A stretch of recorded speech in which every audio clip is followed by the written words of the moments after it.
Kansas City on a beautiful night. Temperature some 59 degrees, and these Kansas City fans, they have been waiting, and they're ready for their ball club.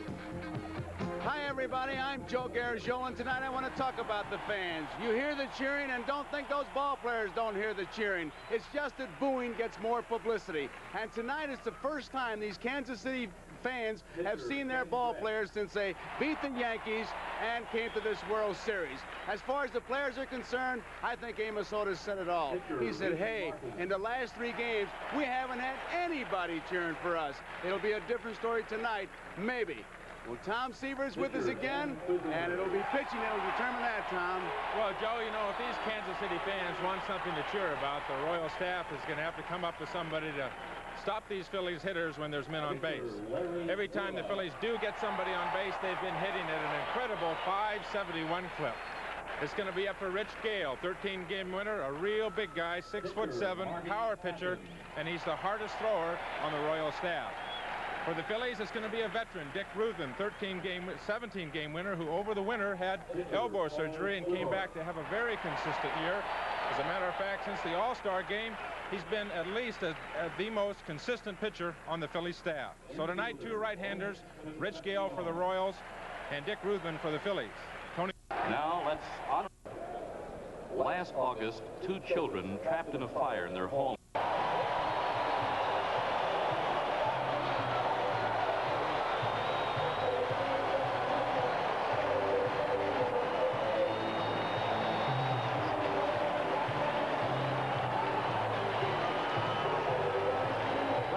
Defense for Kansas City. Willie Wilson in left, Amos Otis in center, Clint Hurdle in right. George Brett back at third, UL Washington at short, Frank White at second, Willie Mays Aikens at first base, Darrell Porter back behind the plate, and Rich Gale, the pitcher for Kansas City. The lineup: Lonnie Smith in left field, Pete Rose at first base, Mike Schmidt at third base, Vic McBride in the cleanup spot. Keith Moreland is the designated hitter. Luzinski is here, feeling better, but Moreland is the DH. Gary Maddox in center field, Manny Trio in second base, Larry Boa, the shortstop, Bob Boone, the catcher. Rich Gale, a big right-hander, and there he is, Tom Seaver. Big Rich Gale, 6'7", Joe, 225 pounds. Just 26 years old. He, to the Phillies, will look like more like a National League pitcher than anybody they've seen so far. He's a power pitcher, has a good riding fastball, will sink it once in a while. His curveball is just so-so. It's a rolling curveball.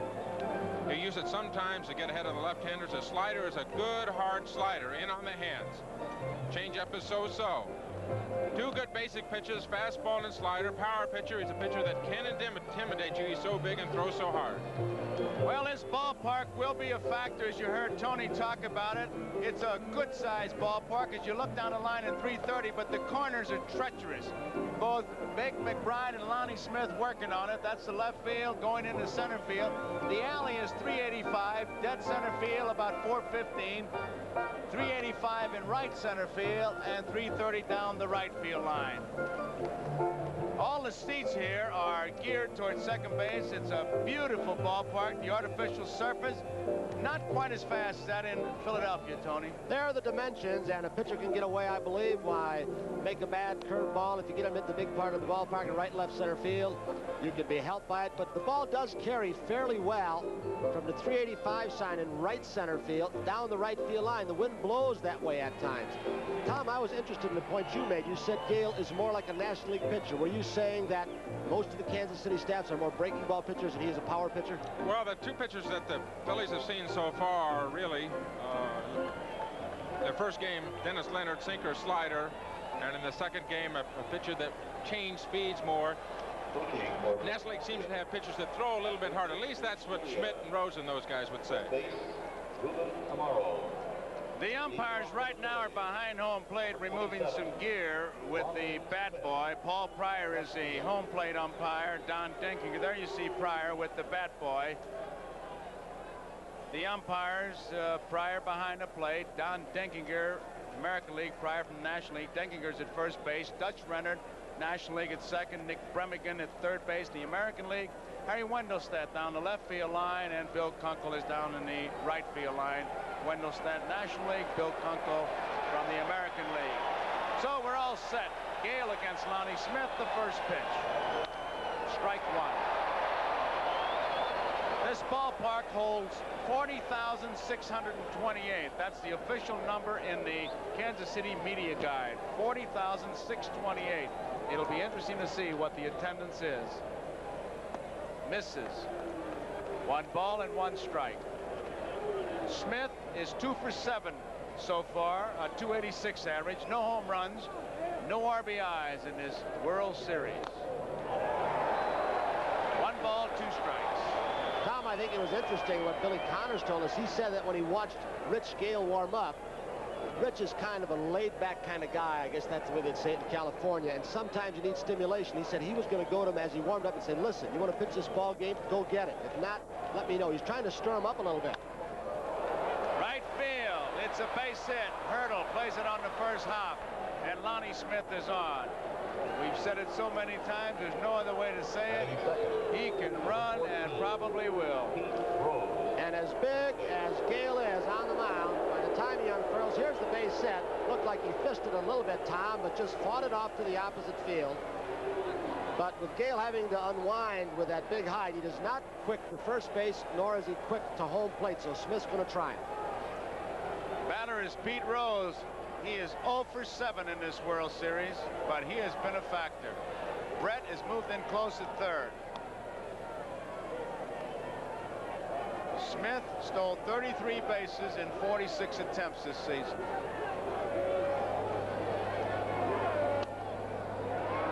Inside, ball 1. Ball game just underway. No score. A leadoff single by Smith. Ball 1 to Rose.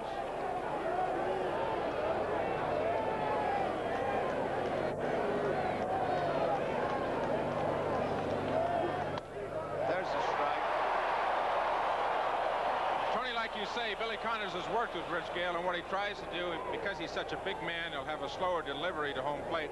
What he's trying to do is to get him to pop that left knee up instead of swing it out. If he pops it up, he'll be much quicker coming to home plate.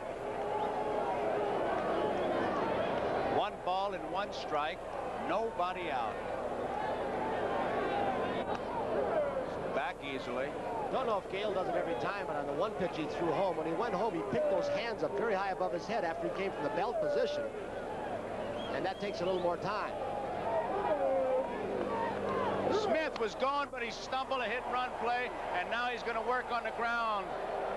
And it's 1 ball and 2 strikes. Well, we told you in the first game his nickname Skates. He slipped on the dirt. He really doesn't get a very big lead, does he, Tom? Well, like Morgan and Brock at times, they would get a lead with 1 foot on the artificial surface. He's got both on the dirt. It looks like he relies almost entirely on his speed, Tony. Lonnie Smith.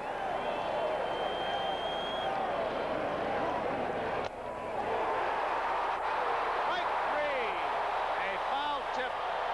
Rose is out.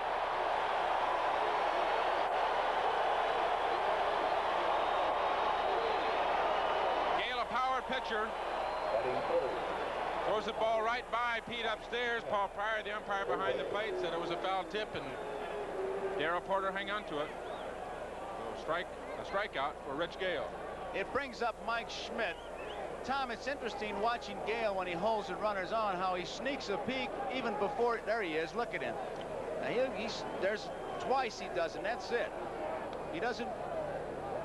Every time he's done it, it's been only 2 quick looks, and that's even before he goes into the stretch. What good is that? Well, I think he's had so much trouble, and did have so much trouble last year, Joe, that he wants to hold the runners close. There's a strike. And they're trying to do it by making sure that he's conscious of those runners over there, making sure that that runner comes off the bag and stops. Make sure they don't get the walking lead, and then he can work on his quick delivery to home plate. You think it's merely a message saying, I know you're there? I know you're there. I'm aware of you. I'm going to make you stop. I'm not going to let you get a walking lead, and I'm going to throw over there every so often. He Started to go, stumble, and somebody from the bench, you can hear it on that great microphone, there he goes, which is what a catcher likes to hear, but he spins it. He better put some chains or something on over there. If he can ever keep his feet on the ground, Tony, I think he's got a chance to try him for a stolen base. I don't know if he's decoying on that one or not, but he sure hasn't been able to keep his footing, has he? 1 ball, 1 strike, 1 out. 2-1. Now here's manager's delight, but you got a big power hitter up there. What do you do? Joe, you're talking and Tom about the eyes as we look at Bake McBride on deck. I heard Early Wynn and several other pitchers talk about that for a right-hander, that a pitcher, Wynn used to look over his shoulder and find out how far he could close that shoulder and tilt his head. And when the base runner went out of his sight, he knew he had too big of a lead and he would throw over. So he's trying to find that spot, I think. Didn't get it. 2 balls and 2 strikes. 1 man out. Base runner is Lonnie Smith. No score. Top of the first. Let's see if he takes 2 quick looks over there. Seems to be his habit. Even before he goes to the stretch. There's 1. 1 more time.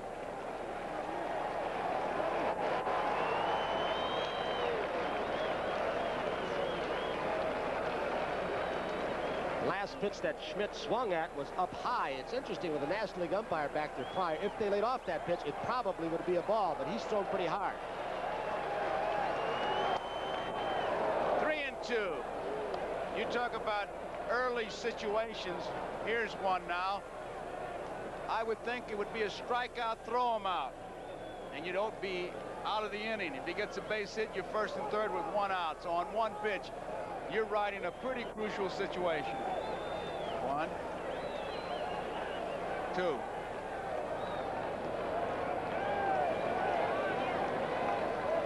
There he goes. Fouls it back. He didn't have a good jump at all. It was more of a hit-and-run situation than anything else. He strikes him out. He's out with any kind of a throw. What they're trying to do with Gale, and you were talking about the 2 looks over, Joe, that he's taken almost every time. They want him to look over twice so that they make sure that the base runner has stopped. So he's not getting a walking lead. If he looks over once and the guy keeps on walking off like that, he can take off and have his momentum going towards second. So they want him to stop that man and freeze him. He does it very early. There's 1 look.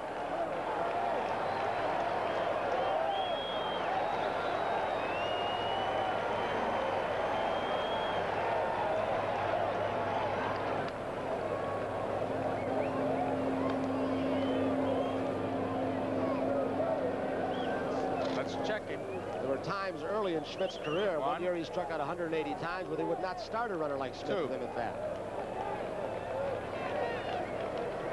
There goes the runner. It's popped up. Foul territory. Willie Mays Aikens may have room. Nope. You know, let me point something out that base running, and obviously I'm doing it from what I hear, is a rhythm thing, but our guys in the truck have picked up the rhythm. Mike Weissman, Harry Coyle, with that shot, they went to Gale's eyes, cut to the runner, came back, and it was Gale's eyes. Just boom, boom, boom. There was definite rhythm. See if we can do it again. Sometimes it works, sometimes it doesn't.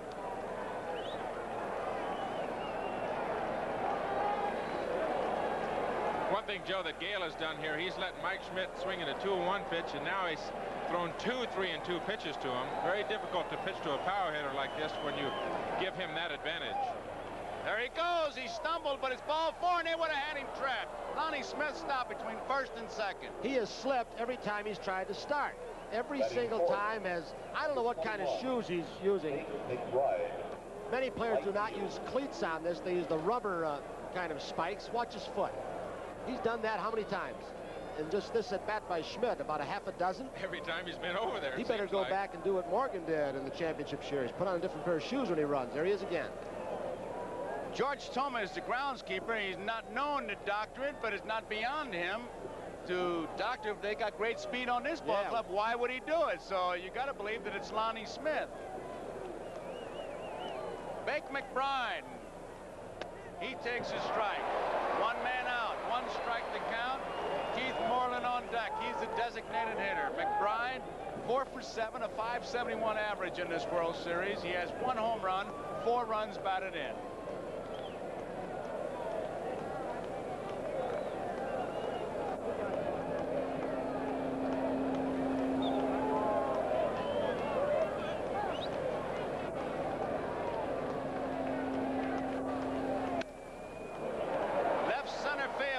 Wilson says, "I'll take it." Smith is tagging up at second base. And now they're going to challenge it. Now he throws it. That can be dangerous. Very dangerous. Batting fifth, number 6. Best I ever saw it doing something like that would be the late Jackie Robinson. You held that ball, he'd give it a quick start and stop, and then all of a sudden you put your arm down, he'd be sliding into third.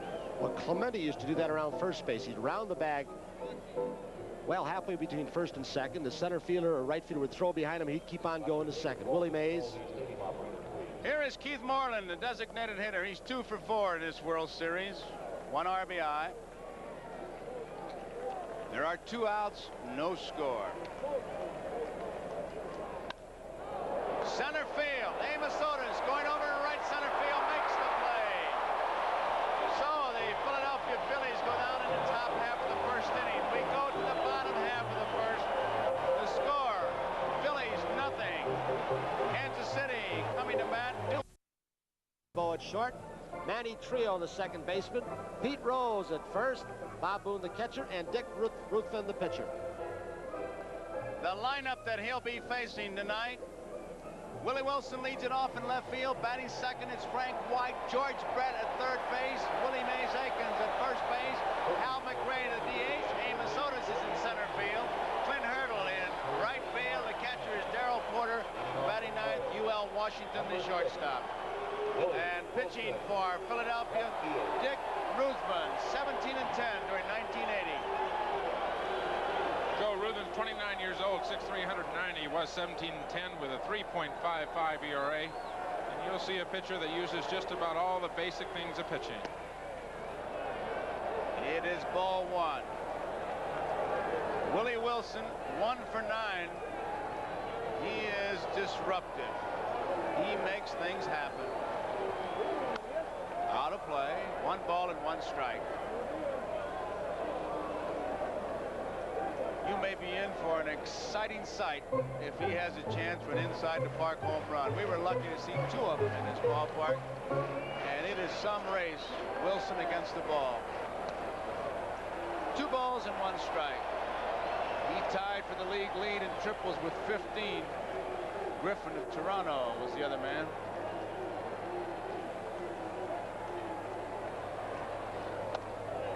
It is high, 3-1.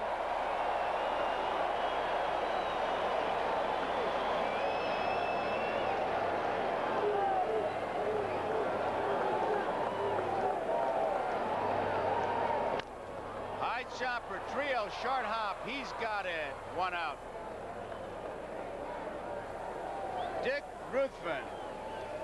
As we look at Trio, who gets the first assist. Ruthven 17 and 10, 6 complete games, 1 shutout, 33 starts, 6 complete games, made 1 relief appearance. That was in the championship series.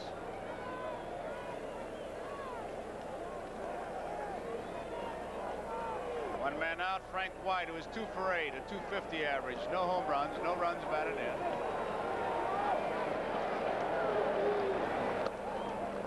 Ball 1. Joe Ruthven's got about 3 different kinds of fastballs. He throws a sailing fastball. He throw a fastball will tail into the right-hander. Foul straight back. Look out. That almost got it. 1 ball, 1 strike. Tom, he also does something that's kind of distracting as far as the hitter is concerned. As he goes into his takeaway, he looks at the ball in the glove, and then he looks to the ground. I know I'd always want him looking at me, but he looks away twice. Well, that's an unusual thing for a pitcher to do. I know personally I do the same thing. Bunted fouled on the third base line. When he looks at the ground like that, that can really throw you off as a hitter. Well, the logic for a pitcher when he does that, there's Gordy McKenzie, third base coach for the Royals. What I do, my estimation, what I try to do in my mind is to visualize where I'm going to throw the ball. I don't need to look at it the entire time. And then when I do come back to home plate, I can pick it up that much more quickly. 1-2 outside, 2-2. Tom, tell me, this sounds impressive to me, does it to you? He's pitched 223 and he's given up just 9 home runs. That's not allowing a whole lot, is it? High hopper right to Mike Schmidt. Enter They're 2 away. You know, Joe, he hasn't given up many home runs, but he's given up a lot of hits in the innings that he's pitched. 223 innings pitched and 241 hits. The home run number is impressive, but then on the other hand, he's given up more hits than he has innings pitched, so it's almost like a washout. He has a very unusual motion, and you'll see he comes there and looks down at the ground and then comes back and picks it up. Just as he starts for home plate, he picks up his spot at home plate. So George Brett with 2 outs and nobody on.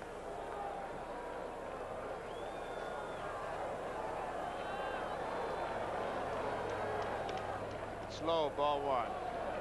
Hope you saw the interview with Bryant Gumbel in our pregame show where Brett talked about his problem. I tell you, he is so tired of it, just talking about it, and he, around the batting cage, he was just joking about it, as he said in the pregame show. There's a strike, 1-1, and everybody asked me, he said, listen, it's all behind me. It's all behind me. That's all he kept saying. Does this defensive alignment in the outfield, when we get a chance to show you, look a little different than in Philadelphia? You're playing him a little bit more to pull, I believe. Maddox in right center. That may mean they would go to more off-speed stuff to him, hit to that big part of the ballpark. Well hit. This ball may be out of here. It is 1-0. Listen to this crowd.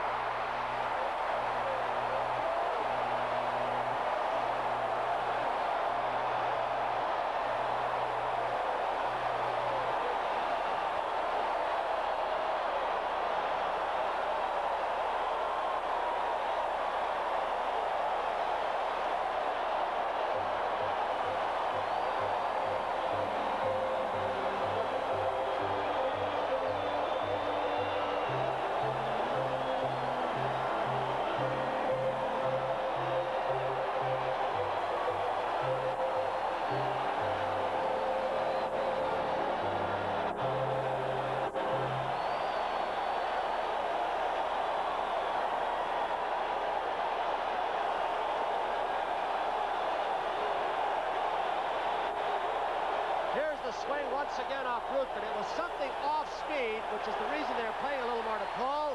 They want George to come back out. He tipped his hat, sat back down, and I looked over my shoulder when he hit that ball, and his former manager's in our booth, Whitey Herzog, and all he did was turn and said, isn't he something?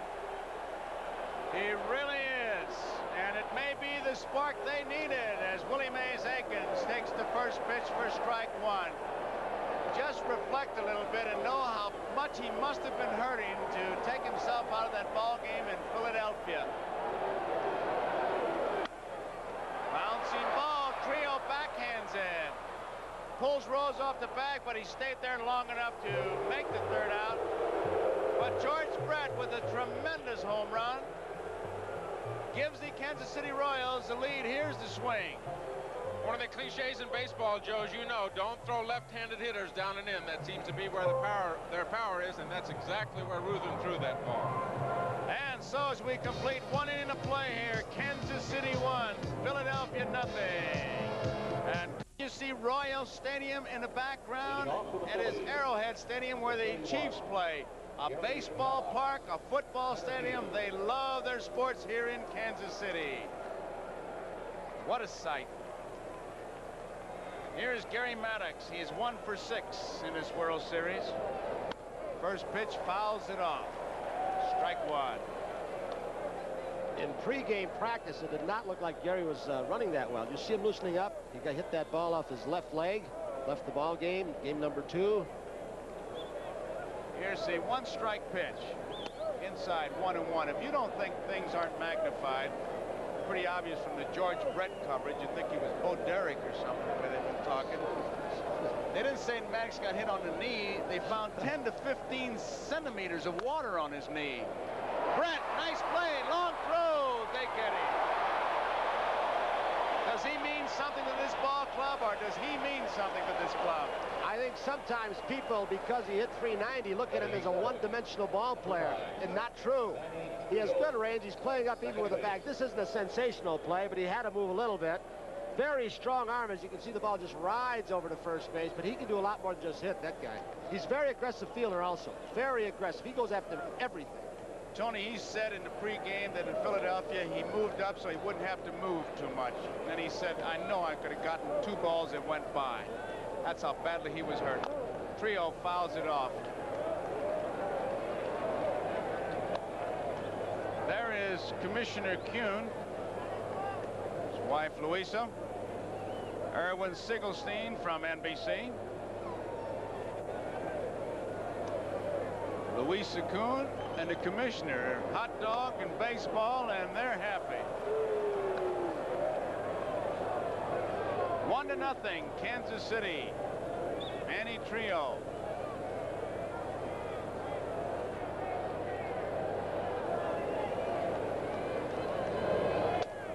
That was a pretty good fastball right there. I don't know how fast it was, but it sounded fast. Joe, I think it's interesting that in the first 3 ball games of this World Series, neither manager has used the same batting lineup twice. They've changed every ball game, taking advantage of maybe scouting reports, who hits which pitch.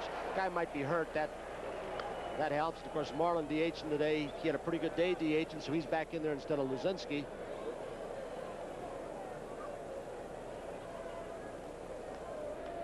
Trio regrouping. Gale, 2 balls, 2 strikes, 1 out, 1-0. Second inning, Kansas City leading. Look Up out. the middle, off his foot. Willie Mays Aikens went to the bag. I think Frank White was expecting him Aikens to go get the ball, but Willie was going to cover the bag, so it's a base hit for Trio. That was I don't think he knew where it was. As soon as the ball is hit, the first baseman's job is to get to the bag. He took his eyes off the ball. It hits him on the left ankle or left foot. Aikens' back was to the ball. Had he caught it, he wouldn't have had anybody anyway because Gale wasn't covering. Here it is again, Tom. He's not rated as an outstanding fielder, Rich Gale. It wouldn't have made any difference. There's Manny Trio beating out that single. If he had to be an outstanding fielder, he'd have never caught that ball. Manny hit that ball right on the button. So, with 1 out, base runner at first. Here's Larry Boa. He's 2 for 7. Base hit in the right field. Trio is rounding second. He'll hold up. Hurdle fires it back in. Look out. Brett behind UL Washington. So it's first and second. 1 man out. And the batter is Bob Boone. And then we go to the top of the order. Lonnie Smith on deck. Rich Gale on that throw from Hurdle. Fortunately, Brett did leave the bag because when UL Washington tipped it, Gale was not behind third base backing up the play. He was very slowly getting over.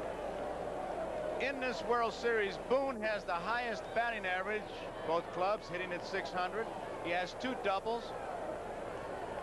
On base percentage of .714.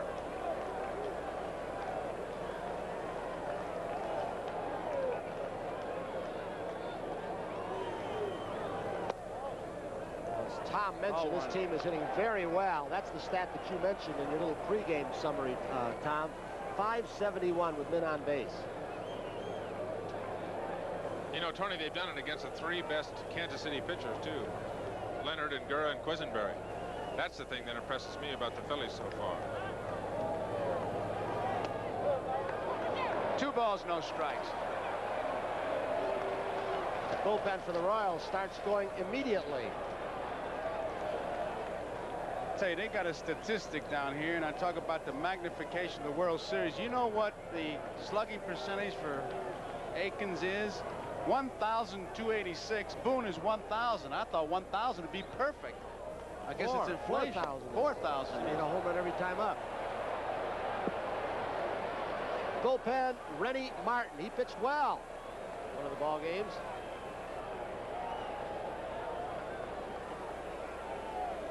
Where in the world did that shot come from? You got a helicopter up above it?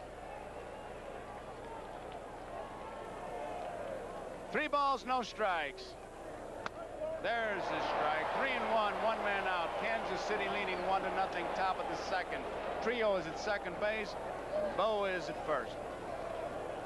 Our producer Mike Weisman telling me that was from our gondola, similar to the one we used in the gondola in the Astrodome in the All-Star game in 1969. You were in that thing, weren't you? You bet. Ball 4, the bases are loaded. And the top of the order, Lonnie Smith is the batter. Gale is in trouble. Jim Fry. He's got a 1-0 lead, but it's in jeopardy right now. Here comes Billy Tom. There's Dallas Green. Sitting nice and pretty right now. Win both games at home in Philadelphia. Let's pause briefly for our station identification. This is the NBC television network. This is WMAQ-TV, Chicago. Joe Garagiola with Tony Kubek and Tom Seaver as we look at Royal Stadium in Kansas City. 59 degrees at game time, a jam-packed ballpark, and it's 1-0 Kansas City leading, top of the second. But the Philadelphia Phillies have the bases loaded with one man out, and Lonnie Smith, who singled his first time up, the batter.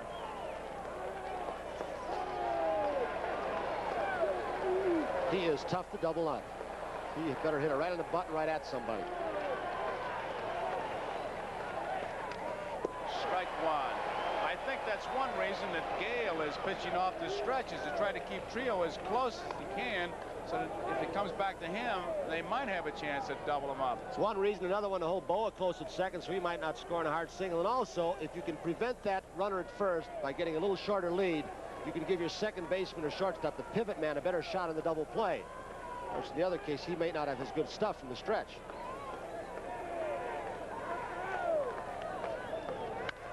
Right back to Gale. He don't know where to go. He missed home plate. He just pulled a rock. That was a bad play by Gale, and it's a lack of anticipation on his part, Tom. He should have had in his mind, and he could go to the plate. No question about it, Joe. What he's got to do is know beforehand when a play like that happens where he's going to go. If the ball hits hard back to him, he's either going to go to home or he's going to go to second. He picks up the ball, evidently was going to go to second if the ball, to try for the double play, if the ball was hit to him. Well, Tom, after he missed it, he's got to go home. He's got to get the one out at home right there. Even if he catches, he's got to go home. He's got to come home. But he's got to come home. The catcher tells him every time, ball hit back to you. Throw it to me. I felt certain that's why he was pitching off the stretch, so he could cut Trio's lead, and then he blew it. Here's Pete Rose. Without doubt, his play was at home plate. He had no other place to go other than home. Even if he caught the ball, he should have been going home. One ball, no strikes. Dennis Leonard in game number 1 lost his composure when he had a 4-0 lead. When Boa stole him, and Gale loses his composure. They're a young ball club with very little World Series experience. It's high. But I don't know if it's World Series. They played 162 games in the championship series, so I don't know. Think this is different than anything else? It's different, no question about it, Tony, but I don't think you can rely on World Series experience. You got to have some reflex action. Plus, he hasn't pitched in a couple of weeks. Almost 2 weeks since Gale's been out in the mound. He wasn't in that championship series.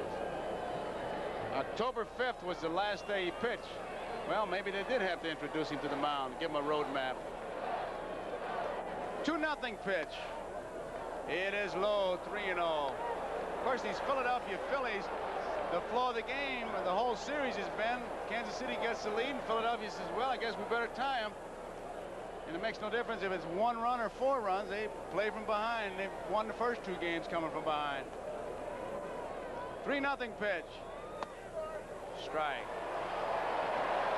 The closest that Rich Gale has come to game conditions was last Sunday in Yankee Stadium. There's Greg Luzinski, the bull with the glasses on, at Dallas Green. There's Jim Fry, but he pitched a simulated game in Yankee Stadium, Gale did, on last Sunday for 35 minutes. Pitched some, threw so many pitches, sat down, then back up. It's not the same, though, is it, Tom? Not the same as facing somebody under game situations, Tony. And this boy, Rich Gale, has lost a little bit of concentration on the mound. Jim Fry in the Royal dugout. He's gotten a visit from Billy Connors already. Kenny Brett came over to visit him once already. Now Darrell Porter has gone to the mound to give Gale another visit. 3 visits in 1 inning. They wanted him to keep his feet on the ground. He's not throwing badly. He's throwing hard. He's throwing good enough to get out of the inning, but he went right behind Pete Rose, 3-0. Got a strike, walked him. Bases are now loaded. Major League's leading home run hitter at the plate. Situation you certainly don't want to get into. Mike Schmidt, 2 outs, bases loaded. Bake McBride, the on-deck batter. 1-1. We're tied, top of the second. Schmidt walked his first time up. He's pitching off the stretch, and now Boa really getting a lead. Brett was way back there. Now that's pulled him in a couple steps. Wouldn't expect Boa to be trying anything with his big hitter up there. Fastball is low, ball 1. There's the defense. Deep. They give him both lines fairly well and kind of bunch him, just a shade in the alleys in the outfield.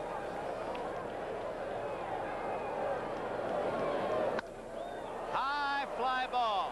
Wilson, Otis, both there. Otis says, I'll take it.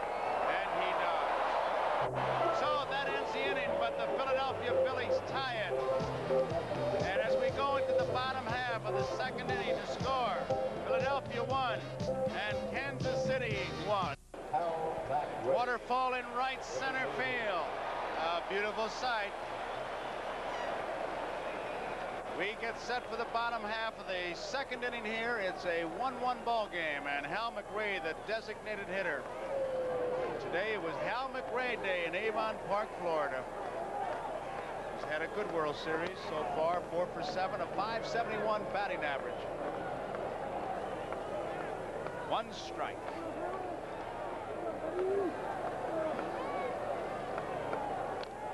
Strike 2. Tom, Billy Connors was telling us that when Ruthven had the surgery, he used to have a great changeup, apparently. Oh, a fastball that could be overpowering and a changeup that really fooled a lot of hitters, and he said he's lost it for some reason. Well, he was traded down to Atlanta, and he got with Andy Messersmith. Off the handle, and Andy Messersmith really taught him how to pitch. Taught him how to keep his cool on the mound and taught him the changeup, which made him a very effective pitcher. And he's always had a pretty good fastball, and this last winter had arm surgery.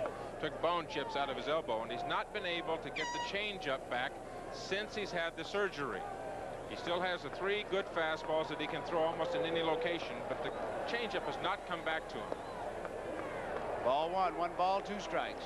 I know I said Billy Connors. We've been talking about him so much. I, of course, meant Bob Boone and Herb Starrett.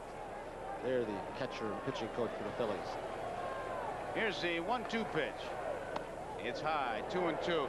Ruthven was originally a Phillies #1 draft pick in '73, traded to the White Sox in the Jim Cott deal in 1975. He was acquired by the Phillies in 1978 in a trade with the Braves for Gene Garber. Off the handle, Pete Rose giving it a chase, has room, got it, makes the catch. Nice play by Pete Rose. There's 1 out. So he made that play in the second ball game, late in the game, that may have saved that game. The line drive that Willie Wilson hit down the line. Here's Rose. Boy, he has such great baseball sense. He found that little box there, that temporary box for the camera people. Knew where he was exactly, but that ball that he caught off Willie Wilson slapped down was an amazing play. One of the things that I appreciate about Pete Rose the most, Tony, is he's been a teammate of mine. Is that he's played third base, he's played first base, he's played the infield, he's played the outfield, and become not only one of the greatest hitters of all time, but an outstanding defensive player, no matter what position he plays. Here's Amos Otis, who leads with 5 base hits in this World Series. Takes it high, ball 1. He's hitting at .556. Otis has 1 home run, 4 runs batted in.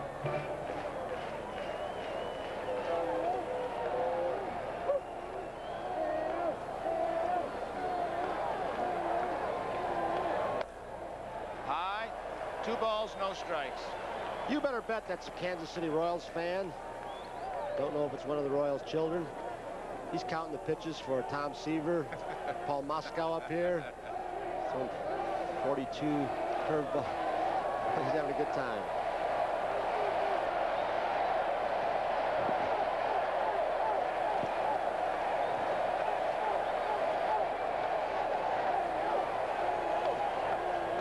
Two balls, no strikes.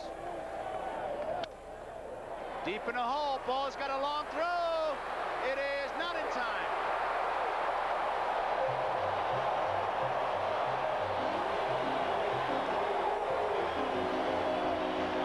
Tough play for Larry Bowa. He was playing so deep, he had to backtrack. He had the ball in time enough. Not a good jump out of the box, but you can see that his arm has gone downhill the last couple of years. He would have taken that ball a couple of years ago and rifled it there. One of the strongest, most accurate arms of any shortstop. He's lost. He plants that foot, Tom, but he just can't get anything on it anymore. I was talking to Larry in Philadelphia, and he said that he tried to get away out of the way of Dave Parker. The last series they played against the Pirates, and re-injured his rib cage, and it certainly may still be sore on him. Clint Hurdle takes a curveball over the outside corner, and it's strike one. Otis a good base runner, 15 for 16 in 1980. It is low, 1 ball and 1 strike. Hurdle, 1 for 3 in this World Series.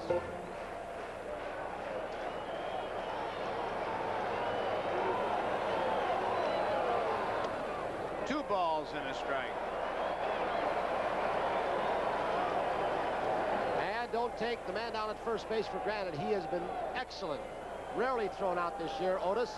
The left-hand hitter up with this count. He might be going.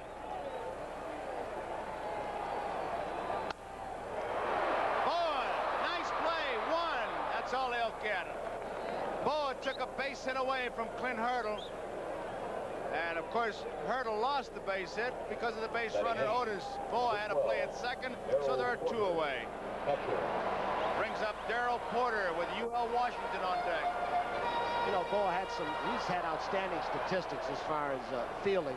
I read a stat of an 11-year career before this year. He'd had almost 8,000 chances and made only 128 errors. I mean, how can you handle that many balls and only miscue on that few? About 10 errors a season. You don't think that synthetic turf has anything to do with it? Oh, but he played his first year or 2 in the old ballpark in dirt and grass. There's a strike to Darrell Porter. He is 0 for 3 so far. 2 men out. 1-1 the score. Bottom of the second.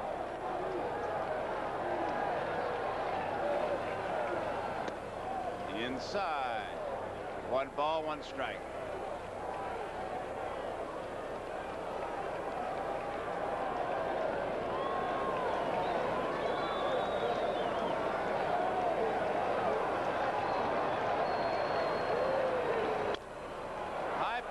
Boa should have no problem. Steps on the bag to force on Hurdle. That ends the inning. So we complete 2 innings of play here in Kansas City. The score: Philadelphia Phillies 1, Kansas City Royals 1. And 2 up. City Royals have drawn 2 million in attendance each of the last 3 years. They've drawn from all over the Midwest. Drive for miles. Was it last year, 2 years ago, that the 2 smallest ballparks in the American League, Fenway Park and here in Kansas City, they were 1-2 in American League attendance. Boy, they really pack them in. Since they've become a winner, it's been outstanding. And a jam-packed house here tonight. Bake McBride to lead it off. Keith Moreland, the on-deck batter. Ball 1. The Royals trailing by 2 games in this series. You don't have to draw them a picture to know what the situation is. Line drive, base hit, right field. That looked like a high, slow room service curve. That is probably his 4th best pitch. Billy Connors he's gotten to trying to throw a little bit, but not for a strike. He has thrown 2 of those to Reggie Jackson, and Reggie has hit both of them for home runs. Here it is again. Change up that high in the strike zone. And he doesn't have very good motion, I don't think. It's hard to tell motion from up here, I know, but he kind of slows his delivery. He does. Tony slows motion down. He got that in a horrible spot. He's lucky it stayed in the ballpark. Here's Keith Moreland.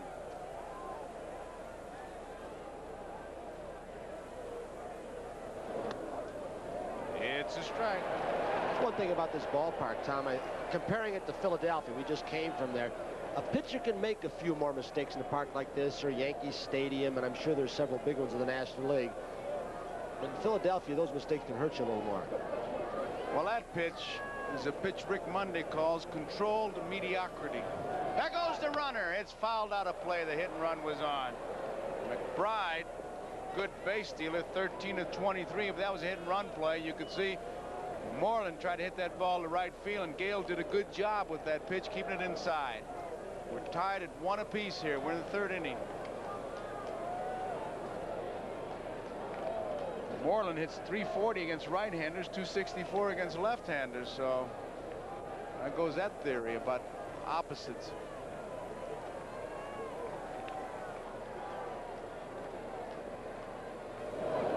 Inside. 1 ball, 2 strikes. This is one of the kids, Keith Moreland, who really helped this Phillies ball club. Dallas Green knew he had to start getting new blood in it, so he got Moreland.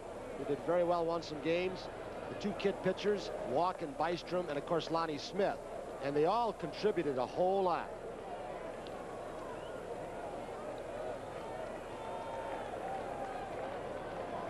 Big lead by McBride. Foul back.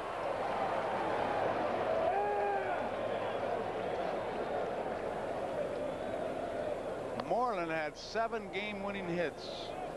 And he only appeared in 62 games. Every time he gets one, if it's not a line drive, he says, well, it didn't look too purty, but it was very effective. There are the eyes again as we look at McBride getting the lead.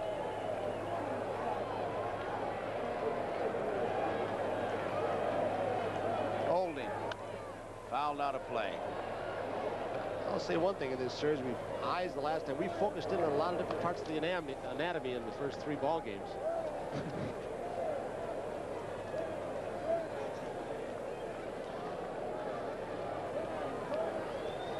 If you're like me, I'm looking right at that inset. There's one look, there's the runner, and there's the second look. A third look.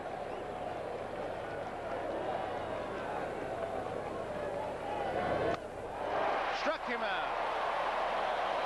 Second strikeout for Gale. That ball is a good spot, Tom. He finally got one at a good spot, Tony. He's been getting behind, and he's thrown just into the 3rd inning here. He's thrown 47 pitches now, and of those 47 pitches, 37 of them have been fastballs. And if you don't think that those hitters on that bench aren't sitting on fastballs, they know exactly what that pitcher's doing out there. And he's lucky he got that in a good spot. He got away with a pitch at the 3rd out last inning where Schmidt threw a fastball right down the middle, and Schmidt popped it up to center field. Here's Maddox, a first ball fastball hitter. Let's see what happens. He hits the ball to right field pretty well. You could see a play on. High bouncing ball. Brett backs up. Second. That's all he'll get. Horse play. Maddox is on with 2 outs. Brings up trio with Bo on deck. You know, I can't help as I look at Brett. He played with a broken thumb. Bad shoulder. What tremendous pain he must have been in to take himself out. He had a badly bruised heel earlier, and then he had some strained ligaments in his ankle, and he came back too soon. He's really a throwback, referred to as a hard-nosed player. So I'm telling you, you really have to admire him. And even hurting that badly, he had 2 base hits and a walk. He'd get out of his sick bed and hit a line drive, which he did tonight. Home run. They call it minor surgery, but no play. But to me, there's no such animal as minor surgery. It's like the guy said, minor surgeries went on the other guy. Heck, whoa, he faked me. He really had a good jump, but he stopped, and it's a strike. He took 4 quick steps. He was really spinning. Watch him. I think definitely they got to try here. They have to try to make a steal, Tony. 2 outs, Trio. If they throw him out, Trio leads off next inning. I think they got to try and both managers have had a chance in this game if they wanted to start a runner. They chose not to. Holding. Line drive, right field line. It is a fair ball. Hurdle charging. Maddox is digging hard. They'll hold him at 3rd. It's a double for Manny Trio. Nice play by Hurdle. That ball, if it gets by him, look out. You bet, and that's one of the advantages of knowing your home ballpark. You talked earlier about the 2 guys, Lonnie Smith, Lazinski, and that going in the left and right field corners to play those walls and those caroms.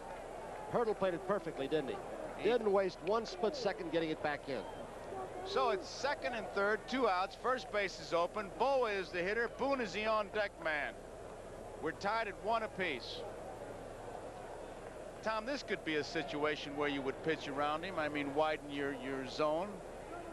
I don't think I would here, Joe. Not as hot as Boone's been. Not as hot as Booney has been.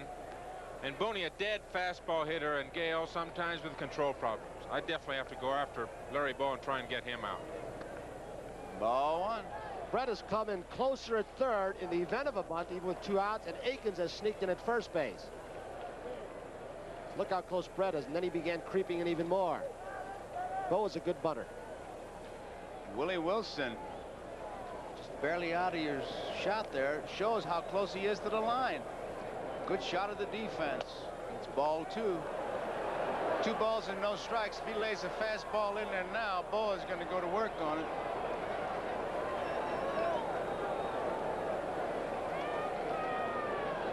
Bo, a line drive type hitter.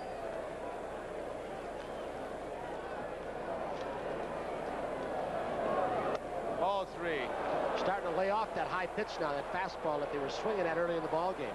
Tom, I got a feeling if I was catching you in that situation and you would have told me what you said, we'd have had an argument on the mound. I'm the last one to let the ball go. I think I'd have won the argument, too. But we'd have had to have the manager come in. I'd have said, this guy wants to throw that.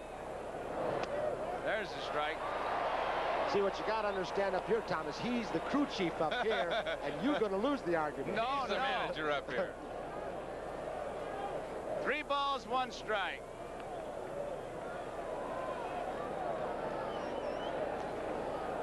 Two outs. Foul ball. Brett near the stands, can't get it. He tried to climb into the stands. How do you like that?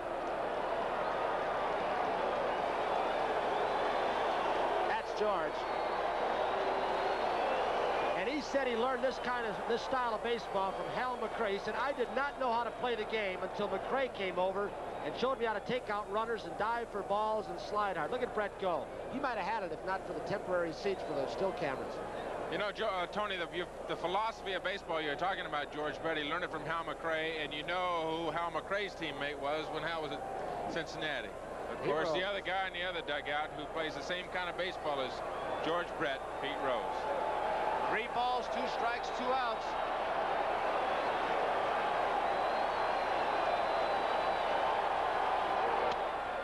Brett in time. So Philadelphia goes down in the top of the 3rd. We go to the bottom half of the 3rd inning with the score. The Philadelphia Phillies 1, Kansas City Royals 1. They show you head-on what Brett looked like when he tried to go into the seats for Larry Bo's pop-up in foul territory. Bo then grounded out.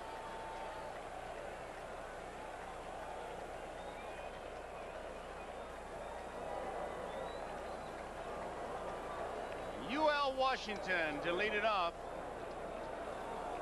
We're all tied, 1 apiece. Washington 1 for 8, a 125 average.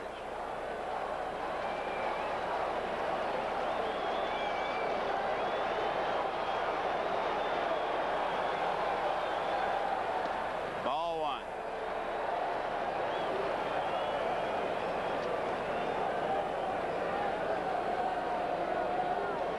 We're tied. Phillies 1, Kansas City 1. Bottom of the 3rd.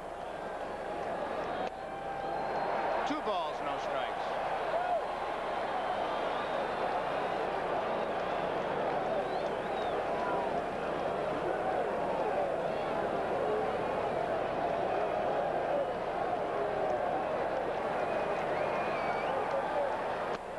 Strike.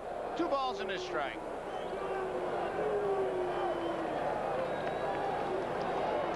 Two balls, 1 strike.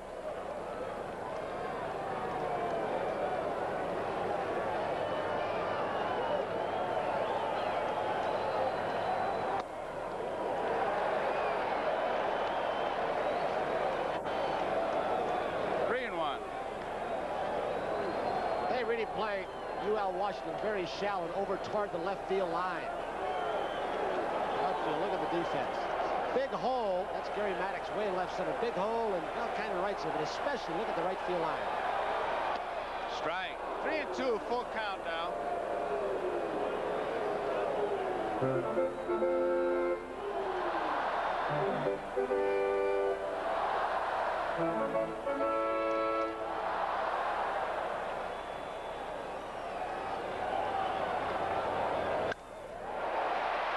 Played perfectly.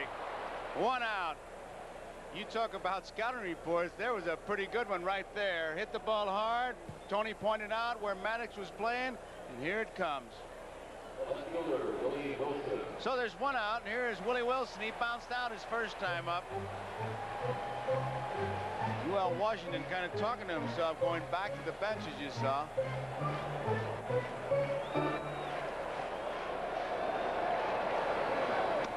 There's a strike. Maddox playing him in the same spot.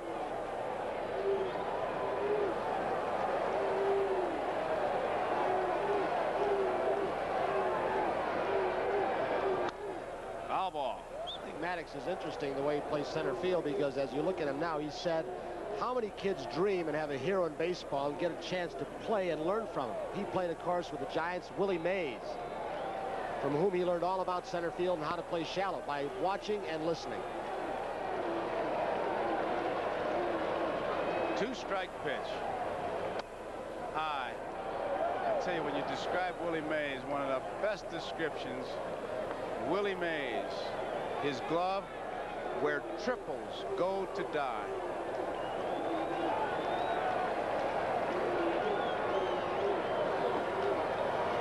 Curveball inside. 2 balls, 2 strikes, 1 out. 1-1, bottom of the third.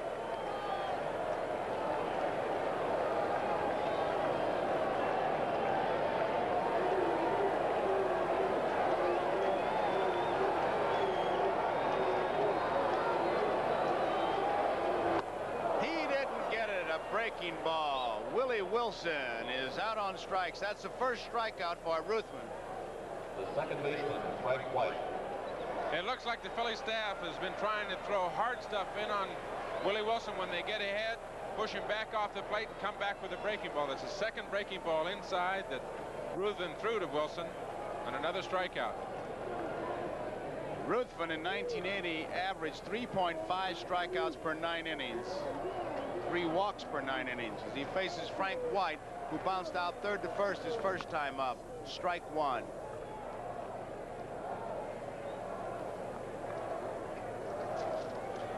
There is Frank's wife, Gladys White. The little guy was really munching. Mike Schmidt has it in time. So it's 3 up and 3 down for the Kansas City Royals. And as we complete 3 innings of play here, the score, we are tied. Philadelphia 1 and Kansas City 1. Bob Boone talking about his dad, Ray Boone. And I think his father's back in Philadelphia babysitting with Mom. Yeah, Boy, could he hit? Was he an RBI man? Good Ooh, man. I saw them both in Philadelphia. Wife Sue is here. Bob Boone's wife is here. What a great gal she is. There's the strike. The reason she's here is to watch the game, but she's also a television star. They had a tug of war between the Phillies wives and the Kansas City wives. Fastball is inside. And I tell you, it was quite a battle. You'll see it next Thursday night on Games People Play. And all of the husbands were out here rooting them on. Came out early. Larry Boa had quite a line about that. Ball gets by, although it's called a strike. 1 ball, 2 strikes. Boa, watching him in a tug of war, howling to the wives, listen, this is like a doubleheader. You lose the first one, we'll win the second one. First realizing what was most important. It's good. Next Thursday night, you'll see it. I'm not going to tell you who won. I know. But you'll have to watch it. You better not. 1 ball, 2 strikes. Bob Boone. Didn't mean to swing. Little excuse me. Coming down hard. Otis, he's there. 1 out. He doesn't get enough credit for the fine center fielder he's been down through the years for Kansas City. He's got a good arm, good speed. He plays deeper than Gary Maddox. He doesn't have quite the confidence going back on the ball, but you can see the range he's got coming in, so he doesn't fear that looper falling in. Amos Otis. 1 man out. Here is Lonnie Smith.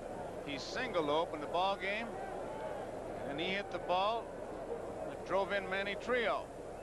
Fouls it back, strike 1. He hit it back to Gale. Gale decided to go to first, got Smith, but Trio scored. A 1 run for Kansas City, a home run by George Brett, his first time up.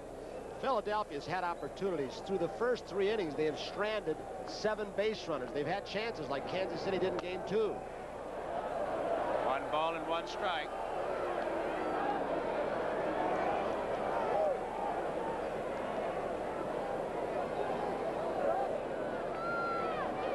What a sight. Royal Stadium, part of the Harry S. Truman Sports Complex. 2 balls and a strike.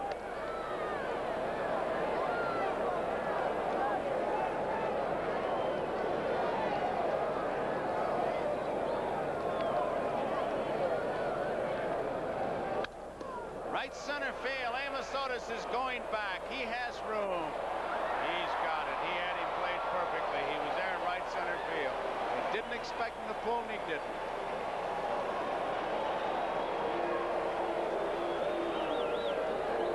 Two outs, nobody on. Brings up Pete Rose. The first baseman, Pete Rose.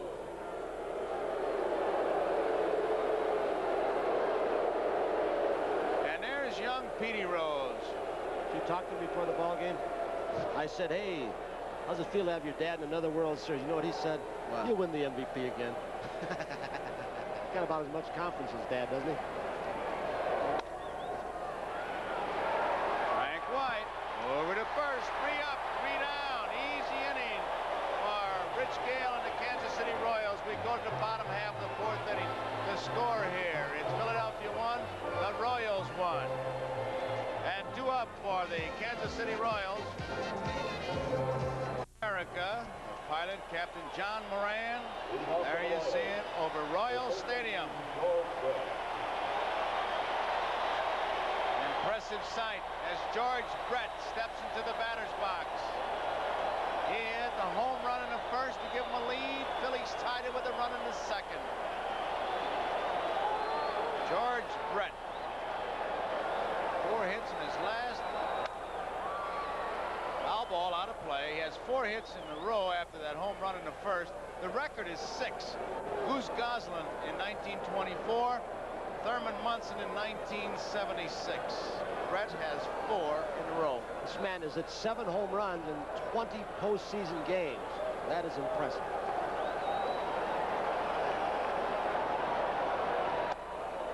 One ball, 1 strike. Jim Fry, can't say enough about him as manager. He said he could get good wood on an aspirin.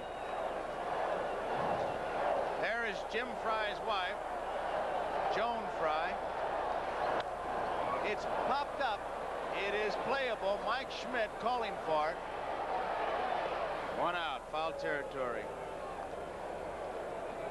Stayed inside on that time, didn't they, Tom? Ball jam him a little bit, you think? I believe they're trying to stay inside on Brett. I think Ruthen the first time up got the ball down and in, which was a mistake. I think the first time when he hit the home run, it was a mistake. And I think they're trying to pump him hard stuff up and in. Akins, here he goes with that foul line once again. It has been completely rubbed out. I don't know how they can tell. We saw Bill Kunkel pull out the tape measure.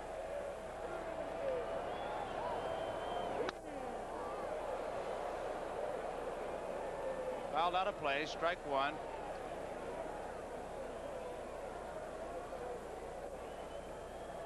One to score. He is really deep in that box. That's what happened in the earlier games. And there's Kunkel with the tape measure. Left field, this is going to be a tough play. Cannot get it. Willie Mays Aikens will really be digging as Smith dives, misses it. Aikens is digging for third. Head first slide, triple.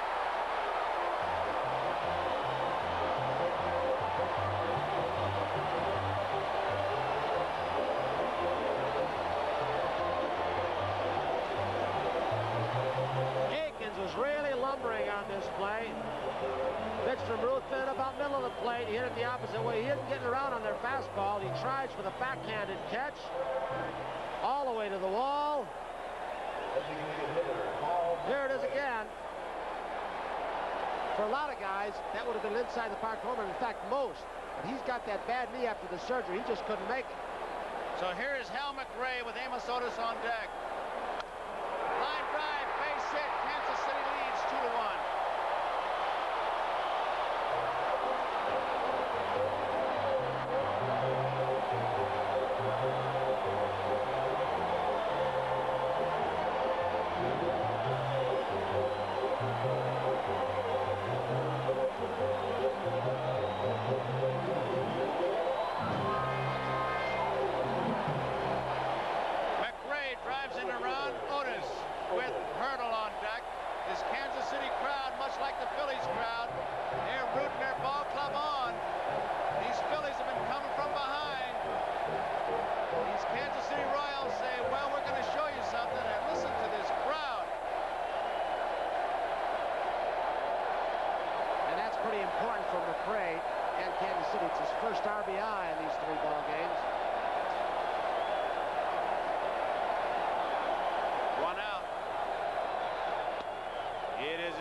triple.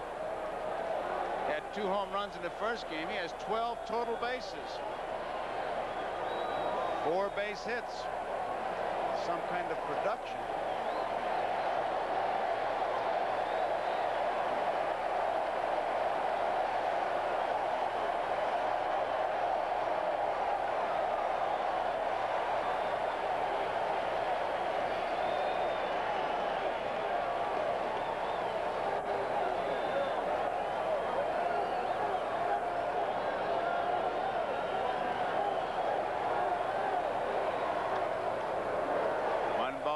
Strike. Ruthven trailing by a run. 2-1. Kansas City has just taken the lead with 1 out here in the bottom of the 4th. Home Otis checking with McKenzie.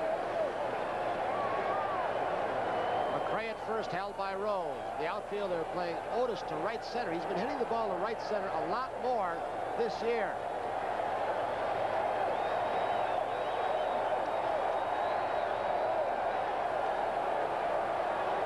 Look at the gap in left center field.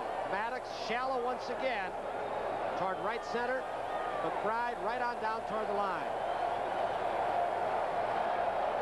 He's got a big hole between Trio and Rose to shoot through. Boone and Ruthven having trouble getting together.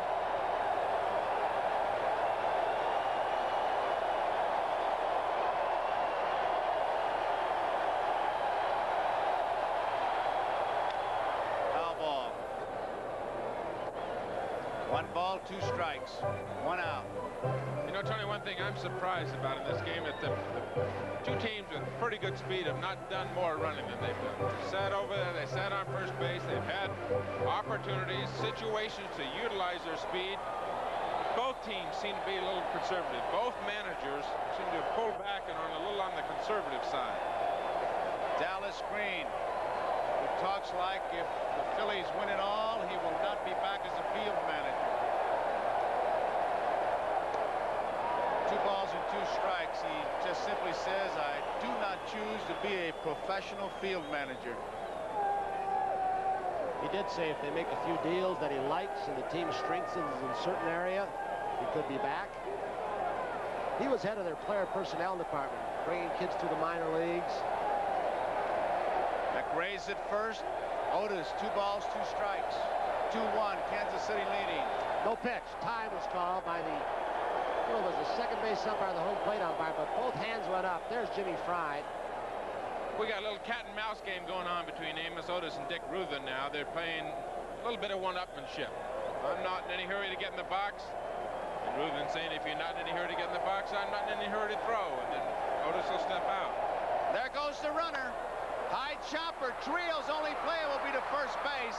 It is in time.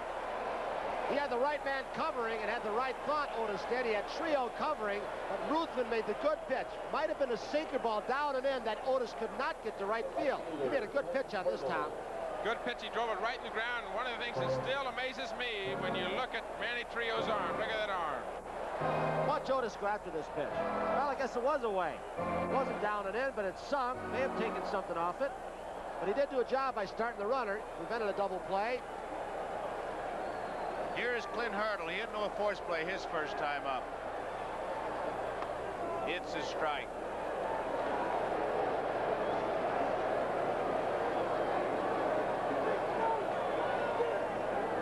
Janet Marie Hurdle rooting him on. Pulls it. Trio. Kind of a tricky hop, but in time. That ends the inning, but a triple by Aikens, a single by McRae, and as we complete 4 innings of play, it is now Kansas City 2 and Philadelphia Phillies 1. And coming up in the 5th inning, it'll be Mike Schmidt, Bake McBride, and Keith Moreland. And we'll be back after these messages from your local station. On Chips, Ponch and John help a young Indian boy protect wildlife from deadly poachers and learn his heritage. Oh. We're friendly. A special family episode Sunday. Beaver and Tony Kubek back at Royal Stadium with a very picturesque shot. We're in Kansas City for game number 3, the 1980 World Series. The Phillies have won the first 2. Now it'll be Rich Gale pitching to Schmidt, McBride, and Moreland. For the Royals, 2 runs on 4 hits and no errors. The Phillies thus far, 1 run, 5 hits and no errors. Schmidt walked in the first, and then with the bases loaded in the second, he flied high to left center field. One of those just missed pitch.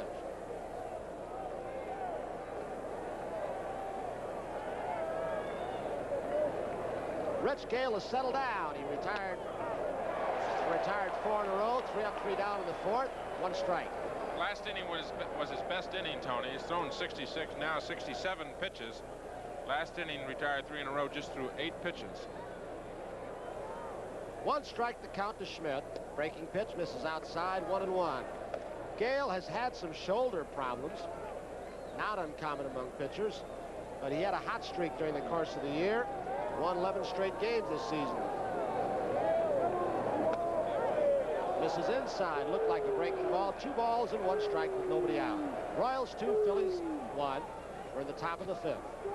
You know, for a pitcher like Gale, he started out 0-5. Tony ended up 13-9. Those 11 decisions he reeled off in the middle of the summer. He pitched awfully well for these Royals. Drilled deep to left field. It is high in the air toward the bullpen. Willie Wilson. It is tied up at 2. Mike Schmidt hits a home run very high into the bullpen for the Phillies in left field. Seems like these Phillies really can't get going until they get behind. George Brett's home run in the first inning gave the Royals a lead. Phillies came back, top of the 2nd.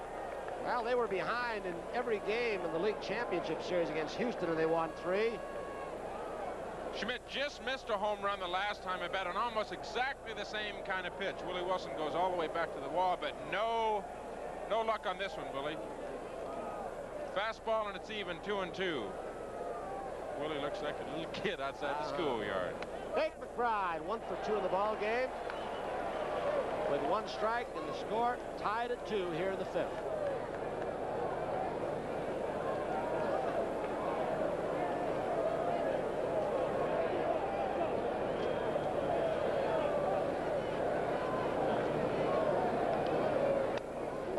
Slider foul back.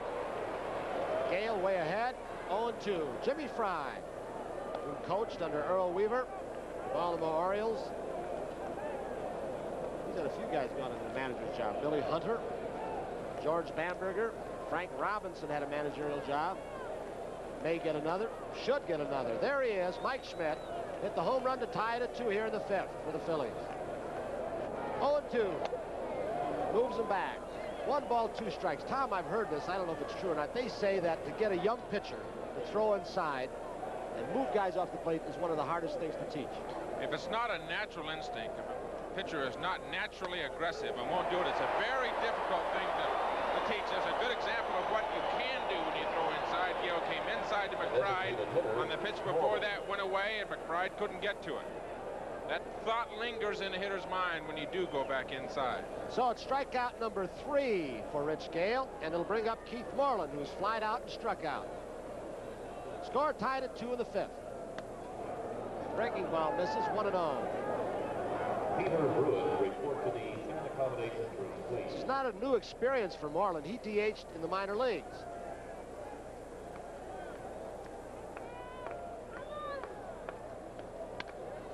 Base hit left field. So on a 1 ball, no strike pitch, Moreland's on with 1 out. The center fielder, Gary Maddox. There you see Cindy Moreland. Man just got a base hit, but she's used to it. Out comes Jimmy Fry now to have a word with his pitcher, Rich Gale. Porter and Brett will join in the conference. We've got a 2-2 ball game here in the top of the 5th with 1 out. Moreland's at first base. He does not have good speed, and Maddox is the hitter. This telecast is presented by authority of Major League Baseball. As Gale leaves, Reddy Martin appears to be the pitcher coming in. And while there's a break in the action, we'll finish that disclaimer later. We're going to leave you here in the 5th with a score tied at 2. Slade, we're in Kansas City at Royal Stadium midway through the 5th inning of Game 3 of the World Series. We've got a 2-2 ball game. Royal scored on a home run by Brett, a triple by Akins, and a single off the bat of Hal McRae. Phillies have earned their 2 runs on 2 mistakes by Rich Gale, 1 mental, 1 physical. The physical was a fastball out over the plate that Mike Schmidt drove for a home run. The mental was a bases-loaded situation, 1 out, 1 hopper back to Gale. He went to first base as a run scored. So we're set at 2, and Jim Fry has decided he's seen enough of Rich Gale. Rennie Martin is the new pitcher. Tony? All right, thank you, Bryant. Rennie Martin and Tom, he was in one other ball game in this championship series. Run him down for In him. relief for the first game, Tony pitched 4 innings, gave up 5 hits, and struck out 1 and walked 1. During the season, he was 10-10 for the Royals with a 4.39 ERA. Well, with 1 out and Moreland at first, he'll face Gary Maddox, who's grounded out twice in this ball game. He has an excellent curveball when he can control it. His fastball can be spotty. If he gets the curveball over the plate, that fastball looks a lot better. They can't sit on it. 1 ball, no strikes, 1 out. Score tied at 2. We're in the top of the 5th. Moreland, and I guess you should never use an absolute, not much of a stolen base there. Does not run well, but let's see what happens.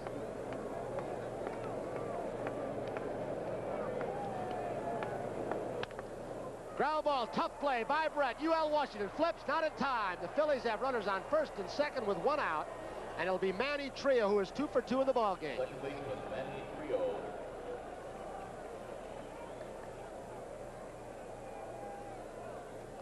He covers a lot of ground. Moreland able to get a pretty good jump. See, UL threw off balance. Really couldn't get a whole lot on that throw, and so it's a safe at second, a base hit for Maddox, and Martin is a little deeper in the hole. And Joe, I'm not saying that Brett might have had a shot at that ball, but playing as shallow as he has been with his problem, he said he would have gotten 2 balls back in game number 2. He might have had a shot at that at normal depth. Now it's Trio. 1 run home, a Schmidt home run, ground ball, 1 hop.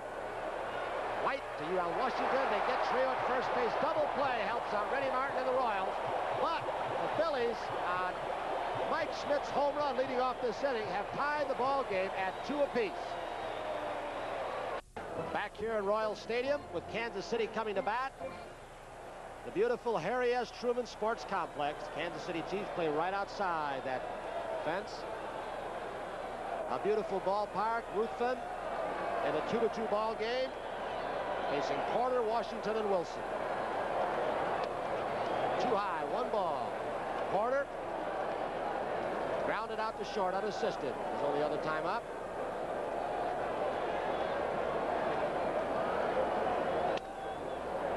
Chopper off the end of the bat. Good sinker by Ruthven. 1-0 count, they get Porter.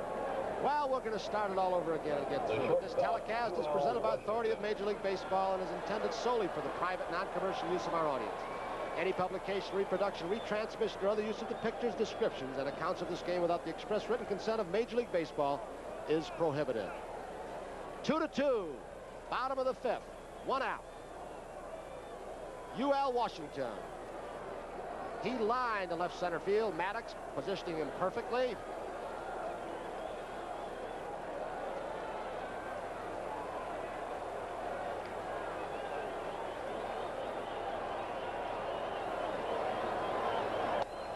Too high for a ball. Kansas City scored first in this ball game, went in the first inning, first time at bat for George Brett in this ball game. He had a home run. 1-1. Kansas City scored another run in the 4th inning on a triple by Akins. McRae with a single to right center field. Philadelphia, as we look at the on-deck man, Willie Wilson. Philadelphia with a run in the 2nd. Mike Schmidt tied it in the 5th with a home run. 2 balls and 1 strike to UL Washington. Tony, they just announced the crowd, press box here, 42,380. And the stadium facts in the book say that the seating capacity is 40,628. They got a few shoehorns working tonight. 2-1, right center field. Maddox with that great speed. He just outruns the ball. Last time that Washington batted, you remember he lined one to left center field. This time he pulled it into right center field, but That speed by Maddox, able to get over there and plug the gap. Good play. Maddox has an interesting theory. He plays so shallow because he has confidence going back as Wilson steps in, but he also says because he can see the catcher signs, not the numbers, but where he places his hand, whether he wants the ball inside or outside. If the pitcher positions the ball correctly, he gets a better jump. 2 outs. Wilson slices it down the left field line, foul. Willie has struck out 6 times in this championship series. Grounded out first time today, struck out in the 3rd. Do I envy Gary Maddox if he can see the catcher move his hands from center field? That's some pair of eyes. But you know, when Booney gives the sign, we'll see it, and then he gives the position he wants to pitch in. Watch. Well, he didn't do it that way, did he? No, he did another one. He didn't do it. Sometimes he'll slap the inner or the outer thigh for location. 1-1. What do you use, Tom? We use number signs, but the catcher normally will flash inside or outside, and the center fielder can see that. Some guys see which way the catcher wants the ball on the left side of the plate or the right side of the plate, and that certainly will help the outfield. 1-1 to Wilson. Pull the string, he's got him. 1 ball, 2 strikes. Used to be that an infielder would flash it. There is Kathy Wilson. Kathy, of course, Willie Wilson's wife. Used to be an infield. If you hit the glove was one thing. If you saw the glove was something else, or different things that they did. But better eyesight these days. Seems like they've been ahead, the Phillies staff, of Wilson this entire 3 games. Check swing, chop foul. Gardy McKenzie, the third base coach for the Royals. Entire new coaching staff and manager here. Kansas City, Jose Martinez, of course, at first. You've seen him during the course of the first 2 ball games. Billy Connors, the pitching coach. Jim Schaefer, bullpen coach. 2-2 ball game. We're in the bottom of the 5th.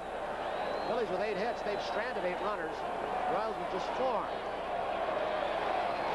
He blew it right by him inside once again. They are overpowering Willie Wilson in this series so far. He has struck out 7 times. So 3 up, 3 down for Ruthven here in game number 3 of this World Series with the score, the Phillies 2 and the Royals 2.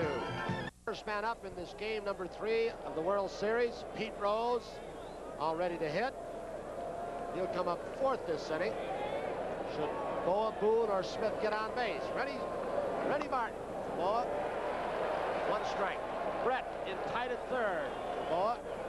Aikens in tight at 1st.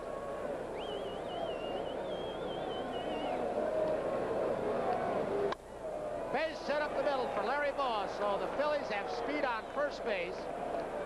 And Boone coming to the plate. Without even waiting for a sign, I think if he gets by the first pitch, that is, if Boone doesn't hit it, I think they'd put a hit and run play on because he just serves this ball. That's a bad pitch to Larry Boa. You got to pitch Boa hard stuff away the way they did the last time up, make him hit the ball on the ground to the other side. Martin threw an off-speed pitch, which is the pitch Boa can pull, and they play the outfield around the left field. Boa stole a base in game number 1. Snap throw over, not in time. That I thought really excited this Phillies ball club. When 4 runs down to Leonard, he stole second base surprisingly. Pitch out. Boone had not squared around a bunt. So now Rennie Martin is 1 ball, no strikes, no outs. Boa's at first. He is a good base stealer. He's lost a few steps in the last couple of years, but still is very quick. Porter's in the box right now. He pitched out on the first pitch, and Elia at third base, and Boone really went through a great charade. And you saw that close-up of Boa. He acted it out perfectly. 1 ball, no strikes. Boa's off. Fly ball, left center field. Boa picks it up. He won't be decoyed. Amos Otis has got it in left center field. 1 out. I don't know what you call it, but in a spot like that, as soon as he got on, the first thing that triggered in my mind, second pitch. If it's 2 balls and 1 strike, managers go, and then from the 6th inning on, the favorite spot becomes the second pitch. Now it's Lonnie Smith, so you've got speed at the plate in Lonnie Smith and speed on the bases in Boa in this 2-2 ball game. Boa, during the regular season, had 21 steals, was caught 6 times. Smith is single, grounded out, but he drove home a run, an RBI, and flied to center. Hit the ball pretty hard to right center field that Amos Otis hauled in near the warning track. Curveball missed outside. 1 ball. Rennie Martin, he relieved Rich Gale in the 4th. that same situation as you had with Boone. 1 ball, no strikes, except for there's 1 out now. So Boa could be going again. He's not. Inside, he jammed him, but he fought it off. He's got a base hit to center field. Boa had thoughts of trying it, but then when he saw Amos Otis charging the ball very hard, he came back quickly. So 2 men on for the Phillies. One thing the Phillies are noted for is running the bases very aggressively, even though they have not run stealing-wise as much in this series as I would have expected. But there you see a very aggressive turn by Larry Boa. Amos Otis in center field flipped that ball right back into second base, keeping Boa from going to third. Billy Connors out once again to talk to his pitcher, this time Rennie Martin. So they're going to go over with Rennie Martin, a fairly young pitcher, how they're going to work on Pete Rose with 1 out, 2 men on. 2-2 the score. We're in the top of the 6th. Marty Patton, a right-hander. Jeff Twitty, a left-hander. One thing that Martin had trouble with, Joe, in the first game that he relieved over in Philadelphia, as being a curveball pitcher, was not being able to establish his curveball that he could throw it for strikes. That's Billy Connors, the Royals pitching coach. And again here tonight, he's not been able to establish that he can get his curveball over. And hitters, if they can sit on one pitch, if they can sit on your fastball, they're going to hurt you. Mike Schmidt on deck. Petey Rose outside the on-deck circle. His dad is hitting. He struck out, walked, and grounded out. 2 men on, 1 out. 1 strike. Pete Rose has seen 11 pitches so far tonight, and they've all been fastballs. Has not seen anything off speed, any breaking ball, any changeups. And the majority of those fastballs that Pete have seen have been inside. Rose still looking for his World Series first hit. This World Series anyway. He blew it by. 2 strikes to Rose.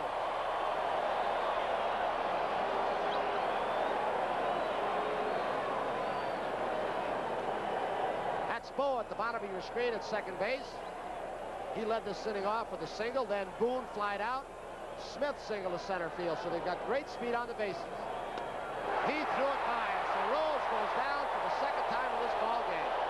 Rennie Martin, who is not considered an overpowering pitcher, that was the Jux gun down below, had that fastball at 88 miles an hour. It is relative because with Rennie Martin's curveball, if he's getting it over as he has a couple of times, that fastball looks that much more overpowering. Rose was late. 2 outs, 2-2 ball game. Top of the 6th. Rennie Martin with a tough man to get out once again. He homered his last time up to tie the ball game at 2. Mike Schmidt walked in the first and just missed the pitch in the second. Good curveball. 1 strike. His curveball breaks more down than on a flat plane, so it is almost equally effective against right or left-handed hitters. There are your base runners. Boa at second, Lonnie Smith at first. And with Porter out there making sure they are together, I'm sure that between innings, when they sit there, the Kansas City Royals do, they know the importance of this game. Amos Otis said it takes 4 nails to put that lid on the coffin. They only have 2. Lose this ball game, and the fact that no team has ever come back from having lost 3, that'll be in their minds, and I'll guarantee you that they're thinking about the importance of this one right here. 1 strike to Mike Schmidt. 2 men on base for the Phillies with 2 outs in a tie ball game. He overthrew a fastball, almost got over the head of Porter. 1-1.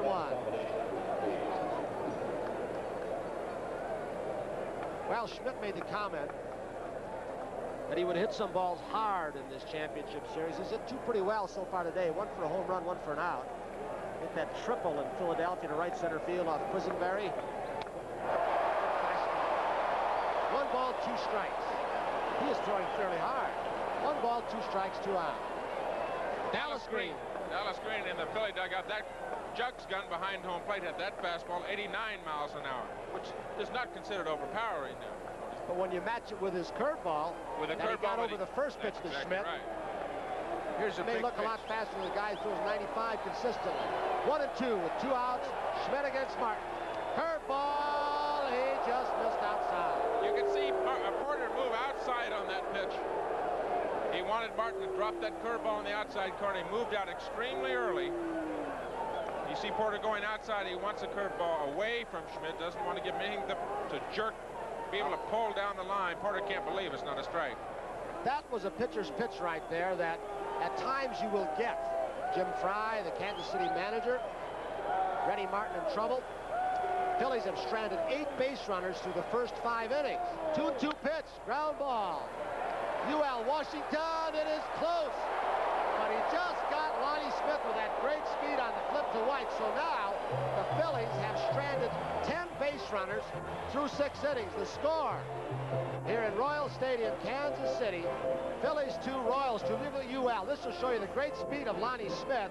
They barely got Smith. Second base umpire Dutch Rennert with his nose right on the bag. Kansas City, game number 3. Phillies have a 2-0 lead over the Royals. The fans are starting to hoot a little bit here in Kansas City as we've got a tie ball game in the bottom of the 6th. It'll be Frank White. He's grounded out to third base twice. Dick Ruthven. Fouled out of play, 1 strike.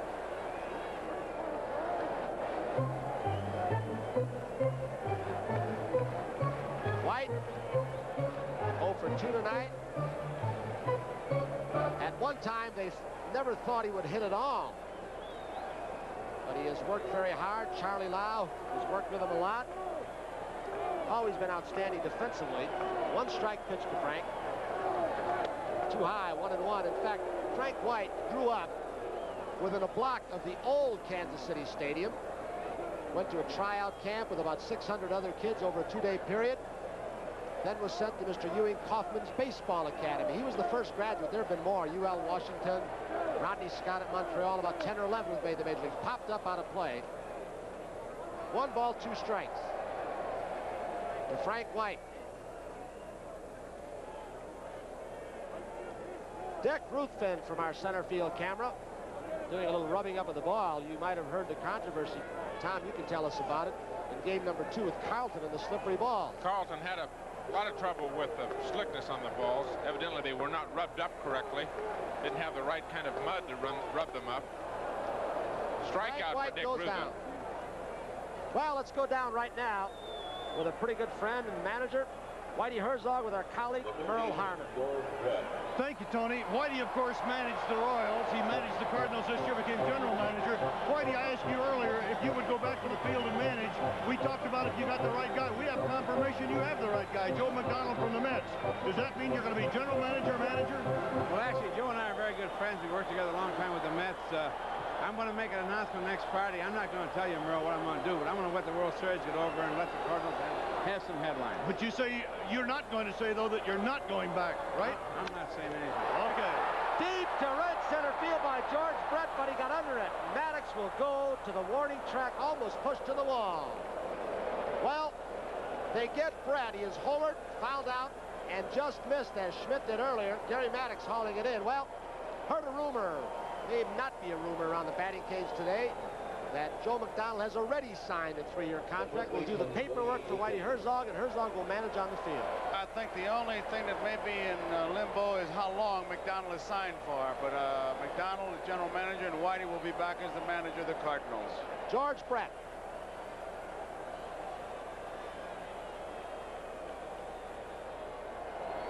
Now it's Willie Mays Aikens, who grounded out, hit a triple and scored. In fact, that triple in the 4th was the first triple in Willie Aikens' career, major league career. He was then driven home by McRae in the 4th. There they go again with that back foot. It's a very tough rule to enforce. We've been talking to all the umpires. Bill Kunkel, Ron Luciano off the thing. We've been talking to him about it. I don't know why they can't enforce it. 2 outs. He can't see it. That's why he can see it before the pitch is on the way. And Ronnie, you tell us. Well, the thing is, you just can't see it. Why? The reason you can't see it is because you're watching the ball come into the plate. Now, how can he look down right there? How could he take his eyes off of the pitch and look at the back foot? You'd never see the pitch come in. The catcher would say, where's the pitch? And you'd say, well, I didn't see the pitch, but his foot was in the box. 1 ball, 1 strike to Aikens with 2 outs, and the score tied at 2 in the bottom of the 6th. Well, let's watch it. Pryor focusing on the pitcher. popped up on a play. Ron, let me ask you, have you ever seen it called? Did you ever call it, and have you ever seen it called? Yes, but never the back foot. I can call it when he steps his front foot out of the box, because then he comes in your line of vision. And then you're looking at the pitcher, you're watching the plate, you're watching the ball come in, and you can see that front foot go out of the box. That's been called. Hank Aaron got a home run taken away from him because his front foot was out of the box. But there's no way you can see that back foot if he moves it, while the pitcher right now, if he moves it back, no one can tell. Count goes 2 balls, 2 strikes, and there are 2 outs here in Kansas City. We're the last of the 6 with the score tied at 2. Phillies with 10 hits, Royals with 4. Kansas City through 5 have left 2 men on base, but like the Royals did in game number 2 in Philadelphia when they stranded 11, through 6 innings, Philadelphia has already left 10 men on base. 2-2. He got it by him inside, but he fouls it out of play. Bob Boone, you know, look at Boone right here. The mask. He does not wear that little underhanging device from the mask I was talking about. He's got an old-style mask, the only catcher that wears the old-style mask in the big leagues these days, and he says they can't get it riveted on to dangle down. I got to believe they can find some way to drill holes in there and hang that thing down. He really took a shot right between the collarbones and the throat. 2-2. 3-2 to Willie Mays Aikens.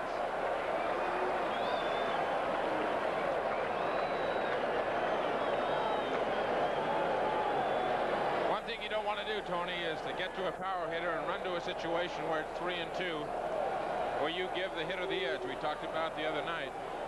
But this is a situation with 2 outs. You've got to believe that Willie Mays Aikens is going to sit on a fastball. And you've got to think that Ruthven is going to throw it because it's his best pitch. He doesn't want to put a runner on base.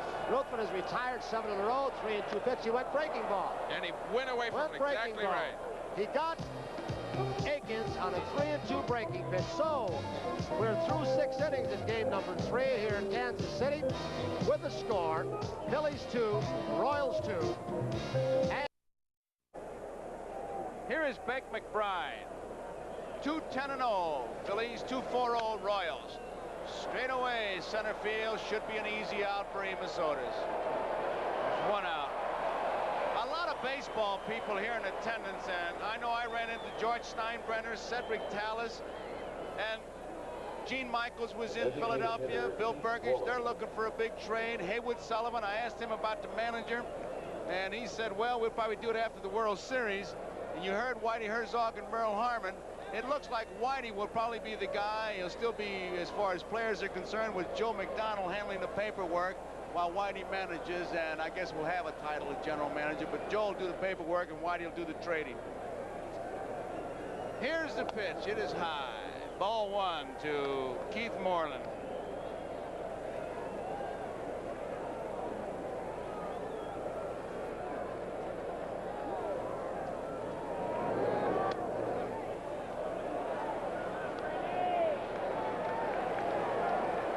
Two balls and no strikes, a curveball. Moreland, 1 for 3. There's his strike. Rennie Martin. Royals need this one badly. The Phillies, they say we want it just as bad. Off the end of the bat, 2 balls and 2 strikes, breaking ball.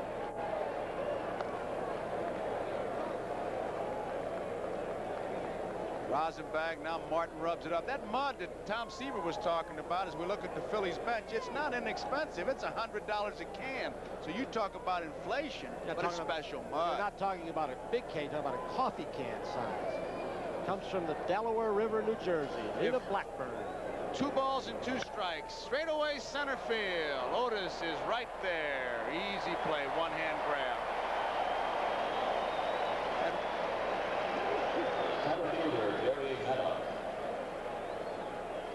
So there are 2 away, and it brings up Gary Maddox. I tell you, when I come to a World Series, and I'm sure I'm no different than most baseball fans, just so many thoughts run through your mind. You think about the Royals, they're down by 2. I remember Roberto Clemente, the great Clemente, saying when he left Baltimore, we're going to win it, when he took them back to Pittsburgh. It's high, ball 1. He literally took charge. He said it, and then he let his bat and his glove do the talking. 1 ball, 1 strike. They'll choose a most valuable player, as they always do. Who will it be? There are a number of people. Rennie Martin, 1 ball, 1 strike. Right field. There it is in right field, and Roberto Clemente would have made a basket catch. And so at the end of the top of the 7th, we're tied at 2-2, and a flashback with the great Roberto Clemente. And it's a... As always, the Pirates' leader was Roberto Clemente. Professionally phenomenal, personally peerless, a special person who received a special and overwhelming selection to baseball's Hall of Fame. There's a strike to Hal McRae. Hal McRae, Amos Otis, and Clint Hurdle. Ruthven is struck out 4. He has not walked a man. He has retired the last 8 that he has faced. Bouncy ball. Schmidt has it. 9 in a row. Unofficially, that I've got the 10th ground ball out that Ruthven has thrown, so he must be sinking the ball pretty well, Tom. Throwing the ball extremely well, Tony. I talked to Bob Boone before the game. He said Ruthven, since the All-Star break, has pitched as well as anybody on the staff and as consistently as anybody on the staff, including Steve Carlton. He's come back from elbow surgery, took the bone chips out of his elbow, didn't pitch too well early. And then once those summer months, those warm months came around, they said he's pitched as well as anybody for the Philadelphia Phillies. Would have been a 20-game winner had he been able to pitch a little bit longer in the spring in some of the games he was in. There's the first pitch and a strike 1. Here's Amos Otis, who said earlier, well, yesterday, hey, we played the last 3 games where nobody has cheered for us. But tonight it's a different story. Fans are a factor. It used to be they would just write about fans as being intimidators of officials and what have you. But it's a positive side now. Philly fans in Philadelphia, here in Kansas City, same thing. 1 ball and 1 strike, 1 out. We're in the bottom of the 7th, all tied 2 apiece.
The ball away and up, and let Otis extend his arms. Otis likes the ball up and out over the plate right there. Good power to the opposite field. It's amazing. Ruthven, only 9 home runs all year long, has given up 2 in this game. They want him to come out. The fans will not stop. They want him to come out, Amos Otis.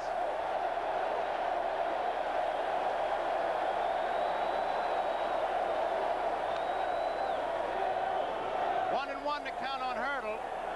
There you see Amos Otis. What a series he's having. He is 7 for 12, 2 home runs, 5 runs batted in. He's got 7 putouts in this game. Record for an outfielder is 8. Roush and George Foster, both of Cincinnati. He's done it all. There's Willie Mays Aikens. Next to him saying we're going to do it. And there's a strike to Hurdle. This Kansas City club is fired up. They have to be. Big, big game.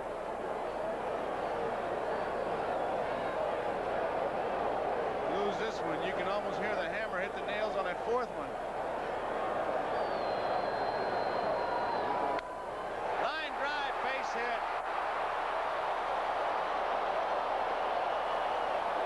Tom, if it's a sign of time, but he was up to that pitch also to Hurdle. Second pitch in a row, he's gotten up and out over the plate, Tony. Throwing about 88 pitches, Paul Moskow tells me now. My statistician on my right-hand side here. Throwing a lot of fastballs tonight. The radar gun downstairs has him about 87, 88 miles per hour. Apparently, Dallas Green thinks he's all right. That bullpen out there, they look like a choir. They're just sitting out there, nothing happening. I got Darrell Porter. I got to believe Booney's out to tell him one thing. If you're going to try and sink that ball, you better get downstairs a little more, not belt high like you've had the last few. Kansas City leading 3-2. Bottom of the 7th. Out of play. Strike one.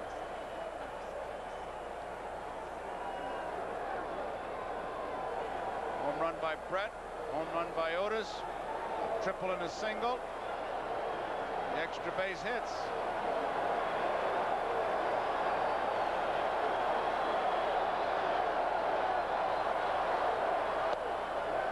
One and one.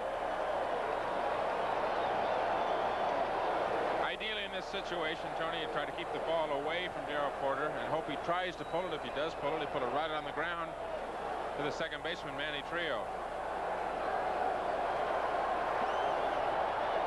Quick throw, he's back.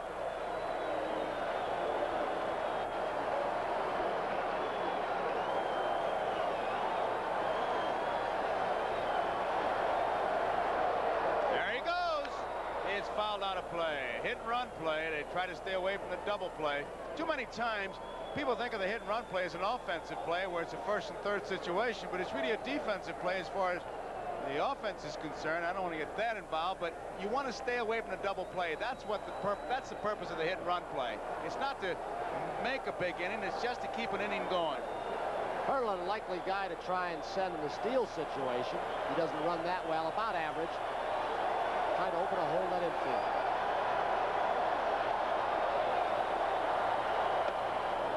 Two balls and two strikes. I always felt as a catcher that if they try a hit and run play before 2-2, that they would try it on 2-2 again, because it's obvious they're going to run on 3-2. So you're really spinning your wheels back there as Booney is doing. He's got to look for him to go on his pitch, hit and run play. Let's see what happens. Holding. Outside.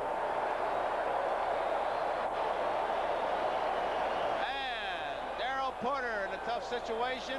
We look at the Kansas City bench. Jimmy Fry looking on, and there is Jimmy's mother.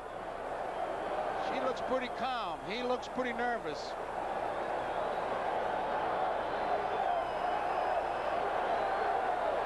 Three and two the count. One out. There goes the runner. Strike three. The throw is not in time.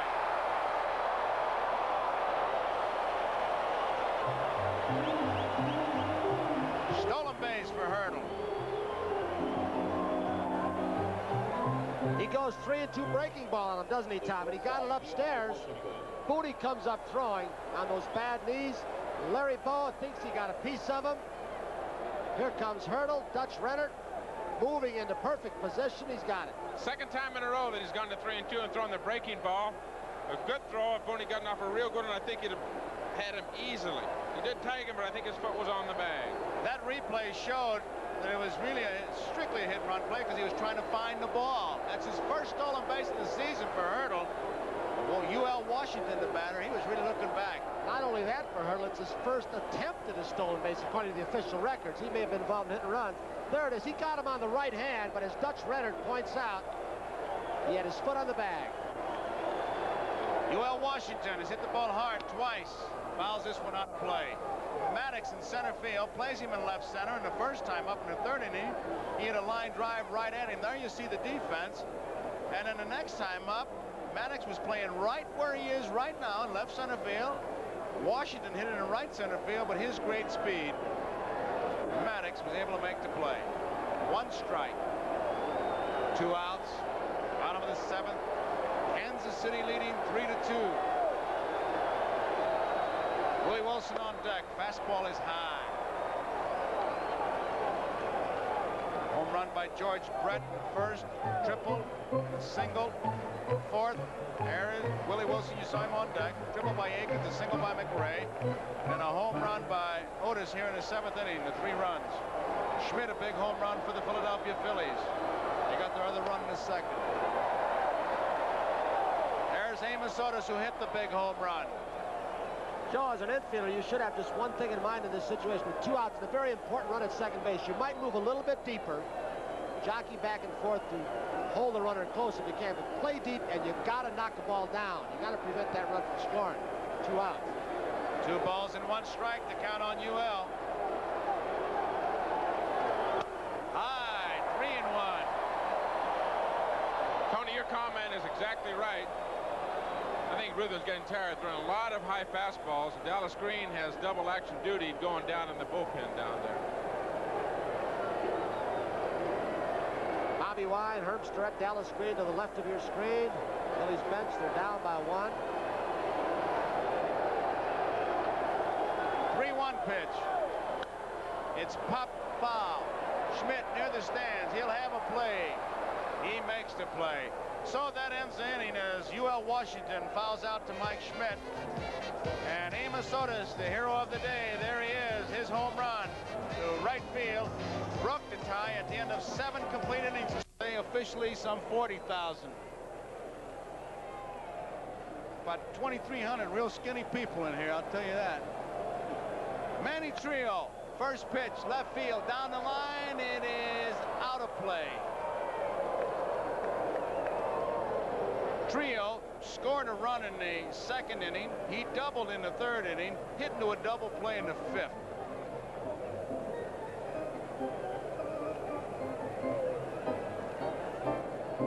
Trio is 3 for 9 in the World Series.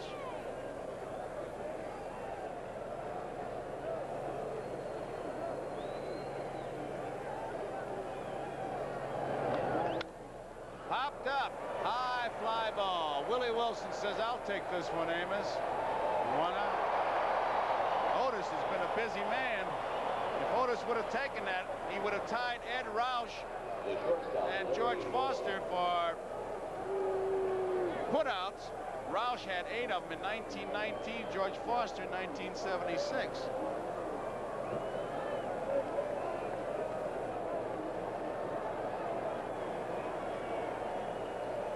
Larry Boa tries to hit it by Brett, who is near the line and in close. Standard procedure for this late in the ball game. The close game, right on the line, take away the double.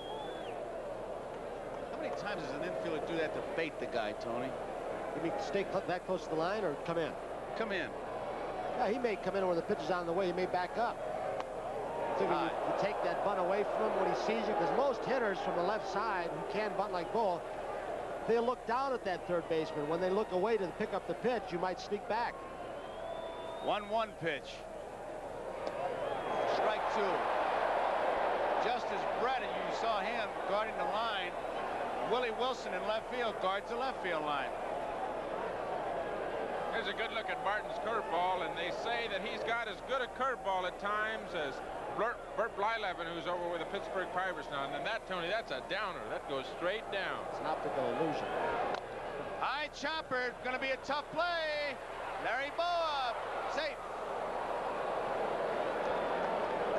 Play that was made right there is made by Willie Mays Akins, because he came off that back. He is not the most mobile guy. There's Ruben Amaro talking to Boa. But if Akins doesn't stop that ball from going in the corner, Boa's on at least second, probably third. Here it is again. Rennie Martin barehands it. Watch Akins. Digs it out, stops it, because Clint Hurdle, the right fielder, was playing in right center field for Boa. He would have run all night.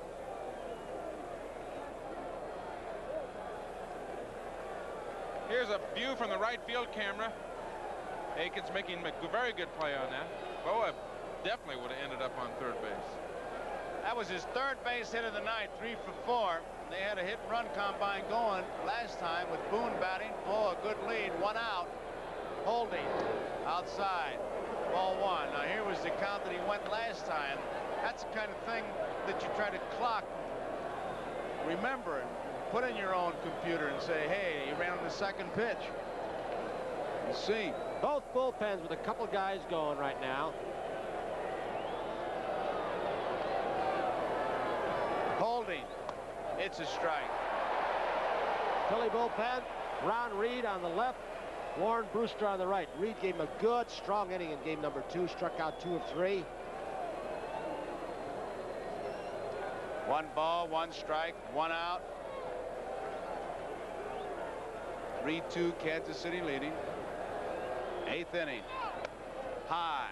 Oh, a decoy. Gave a good false start over at first base. Watch ball. He'll decoy, try and pull the third shortstop or second baseman out of position. Even though UL Washington nor Frank White moved, all you got to do is lean a little bit on this turf and the ball can get by you. Here's the manager's delight, 2-1. He wanted to go. He was leaning. He put some pressure on the old shoestrings. Boa backs out. He wants to go. Remember Billy Herman used to always say, on pitch outs and throws to first, I knew that they weren't really worried about any trick plays. Holding. Inside. Now he's in trouble. He's got to make a good pitch now, Tom. There's a young pitcher who had pretty good confidence in that curveball with a 2-1 count, throwing a curveball to Booney. But Booney is a dead fastball hitter, but he's down to 3-1. He doesn't want to put the tying run down at second base and walk Booney.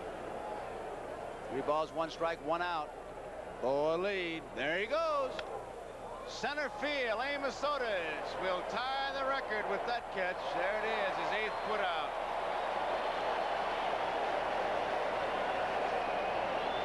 Boa back at first. There you see him. He had a big home run, broke the 2-2 tie.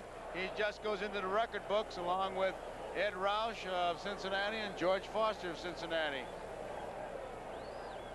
And Boone has tried Amos Otis 3 different times. He flied out in the 4th to Otis, and the 6th to Otis, and the 8th to Otis. He's got to try somebody else because I think Otis can catch it. Chop down. Put it on the ground.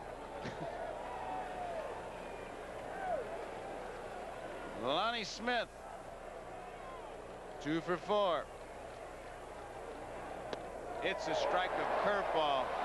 We call it a curveball, but I tell you, in the old neighborhood, you call that baby a drop. There's Pete Rose on deck. He likes to keep that bat clean because then he can see where the ball hit. He wipes it down all the time. Outside, 1 ball, 1 strike. Smith taking a good look at Lee Elia. Elia is a very vibrant coach at third base. He's the guy that when Trio hit the triple against Houston, he didn't know what to do. He was hugging him so much, he finally ended up biting him on the arm. And it was a welt. 1-1 to count. 2 outs. There goes Boa. Porter can't hold it. Stolen base. I'm not certain Darrell would have had a shot anyway. He got a good one to throw on. Fastball high and away. Watch Darrell pop out from behind home plate as Boa is moving. He stayed too low in the crouch. He never came out. Never came out. Here it is, Tommy. Good jump by Larry Boa getting off there. Darrell Porter never had got his hand on the ball to throw it. Kept this. You got to get your hand on the ball before you can throw. Larry Boa, I think, would have had it stolen anyway. Got a very good jump from first base. A tying run now at second base. Very beginning, Porter was having troubles. Never got out of that crouch. Here's a pitch. Outside. You look at this infield now. They have really moved back. White is deep. Even though Lonnie Smith runs well, they're going to give him the chopper in the infield. Look at that. UL Washington deep at short. Frank White deep at second with 2 outs. Keep that ball in the infield. Give him the little chop single. 3-1 pitch with 2 outs. Tying run at second. Curveball. You talk about confidence in your curveball, and that's the sign of the good pitcher. When he can throw something besides the fastball when he's behind 3-1 or 2-0. 3-1, he throws a curveball, and the man on deck, if he doesn't get this over, is Pete Rose sitting over there coming up with a tying run at second base. That's a lot of confidence in a situation like that to throw the curveball. Hit the bat. Would have been ball 4. That was a big, big pitch, and I'll tell you, if you were a scout, you'd have no question about Mr. Martin's heart. Another situation of a crucial pitch, and he goes with the best one that he has, a curveball. The old philosophy, if I'm going to get beat, I'm going to get beat with my best pitch, the curveball. 3 balls, 2 strikes, 2 outs. 8th inning. Royals leading 3-2. High, walked him. And that brings up Pete Rose. Mike Schmidt is on deck. I say that because Rose would not be immune to getting hit by a pitch or whatever. All right, Tom, got to ask you. The left side, is Rose a good breaking ball hitter? Pete Rose is a good off-speed breaking ball hitter. I think I think the Royals have found that out, and they've thrown him nothing but fastballs tonight and nothing but hard stuff inside. They'll go away occasionally. He struck out on a fastball away. But for the main part, they want to throw him hard stuff in. I think they found out very early that he can hit that off-speed and that breaking stuff. Rose is 0 for 10 in this World Series. High, ball 1.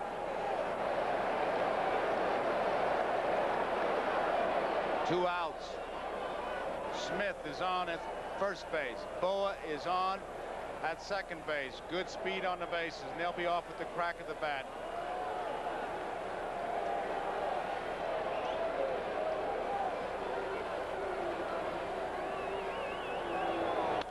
Fouled out of play. Tried to go to the opposite side.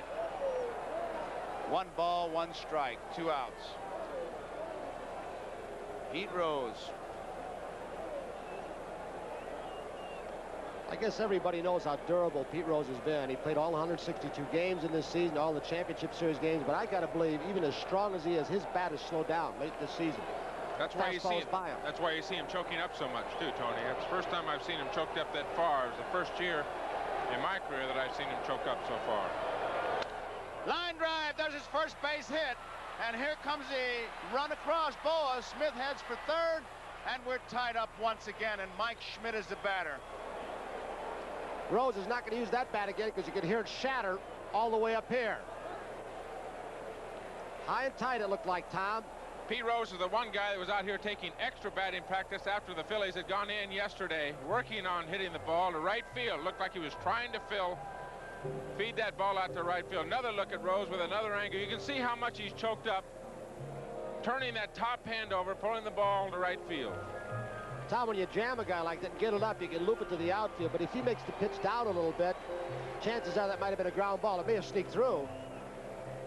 So we're all tied up, and these Phillies continue to battle back. The Royals battle. We've got a dandy on our hands. We've got a break in the action. Mike Schmidt with base runners at first and third will be back. Oh, 3-3. Quisenberry loosening up. We'll pause briefly for station identification. This is the NBC television network. This is WMAQ-TV, Chicago. Joe Garagiola with Tony Kubek, Tom Seaver. We've got a dandy going right here. Mike Schmidt, the batter. The third baseman, Mike Schmidt. Quisenberry, who was a pitcher in Philadelphia. He got 3 ground balls in his first inning and then really got jumped on. Threw nothing but fastballs, and that's all the Phillies were talking about. He is a sinker baller. Mike Schmidt with a tremendous home run in the 5th. He's 1 for 3.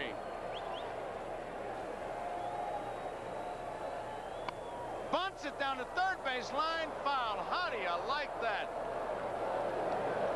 2 men out, Brett playing back, and Brett flips the ball up as if to say, what in the world is going on? But Lonnie Smith would have scored, and Schmidt has better than average speed. Quisenberry with that sinker ball gets a lot of ground balls. He's a good guy to bunt off. Anything going down, coming into you, breaking ball, a little bit off speed. He doesn't throw that hard. Tries to score the run that way. Brett had to come a long way, and you can see why. You know, they talk about background when certain guys are pitching. Pete Rose said about Quisenberry, he said he uses the rosin bag for a background. What makes that bunt important now is because if you look down at George Brett at third, he's come in about 4 or 5 steps closer than the first pitch to Schmidt, which means a ground ball could sneak by him. Now he's backing off. 2 outs. inside. Looked like a breaking ball. He didn't throw any in Philadelphia. All fastballs over in Philadelphia. There's a good shot of Brett moving in a little bit, but he'll back up before Quisenberry pitches. Last time Schmidt faced Quisenberry, got an inside, low and in fastball hit off the right field wall in Philadelphia. Broken bat, looper, Otis coming hard. He's there, makes the catch, and now he's got the record all to himself as he's got 9 putouts. And Quisenberry gets a big out. And there is Janie Quisenberry and the brand new baby. Mommy's happy, but the baby says, just let me sleep. Daddy's gonna be all right. Is that a beautiful baby? For the Royals, one they need desperately to avoid falling behind 3-0. In games, we are tied at 3 as we start the bottom of the 8th. Phil's got 2 off Rich Gale, 1 more off Remy Martin. As they've done throughout this series, they've come from behind. But on the minus side, Philadelphia has stranded 12 runners. That is odd, especially when you consider that through the first 2 games, they only stranded 9. As for the Royals, their 4 power boys continue to produce. George Brett and Amos Otis with solo home runs. Willie Aikens and Hal McRae combining for the other run. The problem for Kansas City has been that they are getting nothing out of Willie Wilson. He is 1 for 12 with 7 strikeouts, hitting just .083 as he steps in against Dick Ruthven. Joe? Okay, Brian. Bill Kunkel came all the way in from right field to tell Paul Pryor something. Couldn't have been too important. He's going back out there. We're ready to go. Willie Wilson. Brian's told you, not doing much. Takes a strike. And the bullpen, Tug McGraw loosening up for the Philadelphia Phillies. They'll have McBride, Moreland, and Maddox, their batters in the 9th. We're tied 3 apiece.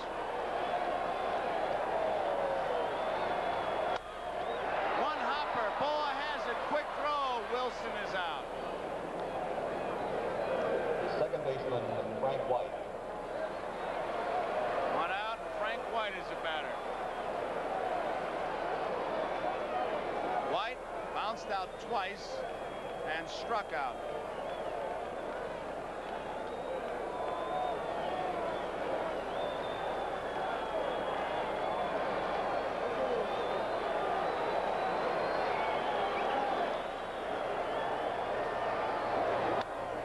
It back, and it's strike 1. Dallas Green looking on. He feels some of the pressure, obviously, but he's leading by 2. And George Brett, the on-deck batter, he got him off with a home run in the 1st. Royals have to feel more pressure. Foul ball. They are trailing in the series 2 games to none. Joe, we've talked about the Phillies coming back in the games that they played so far, and even throughout this game, every time that the Royals have scored, the Phillies have come back in the very next half of an inning and tied the game right back up. The Royal pitchers have not been able to hold the Phillies. White, disgusted as he is out on strike, 6 strikeouts for Ruthven. The third baseman. Talking about coming from behind as George Brett comes up, but listen to his hand.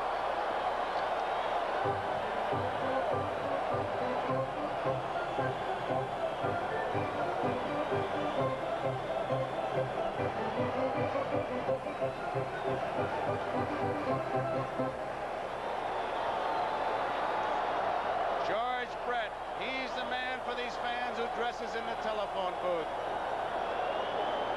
They're tied. Line drive, base hit. George Brett will have extra bases. He'll stop at second as Maddox gets it back in. So Brett is on again.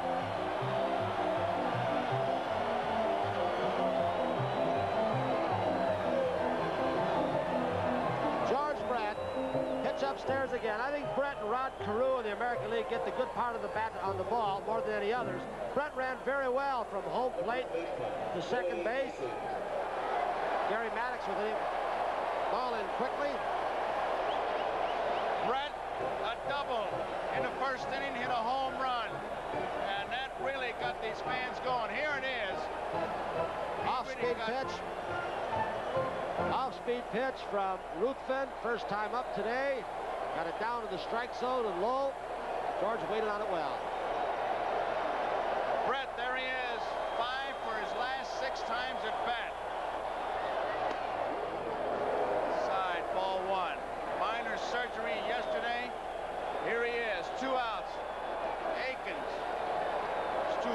and a triple to his credit in this World Series.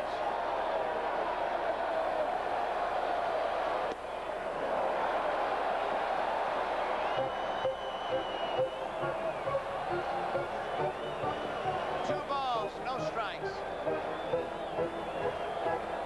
George Brett, he'll have to score from second base on a single, and he said he's never slid head first, but he might have to break it out tonight.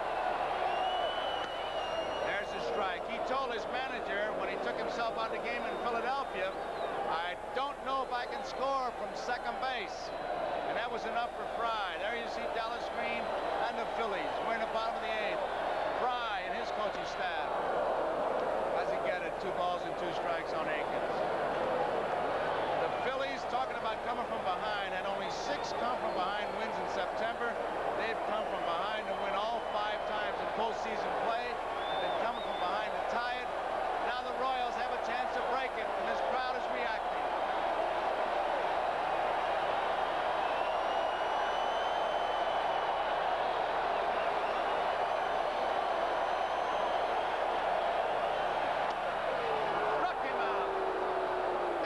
Called out on strikes, 7 strikeouts for Ruthman. That ends the 8th inning. So, we complete 8 innings to score here.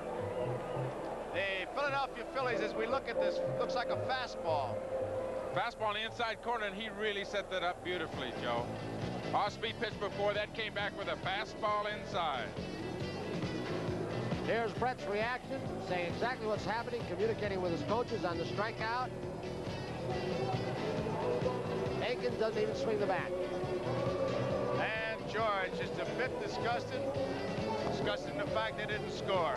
McBride, fly to left, single to right, struck out, and fly to center. He is 1 for 4.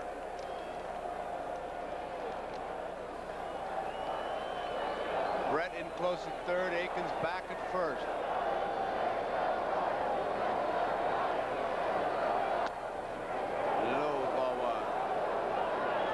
The defense, Brett, Aikens back, shading him just a bit towards right center field. There's the strike, 1-1.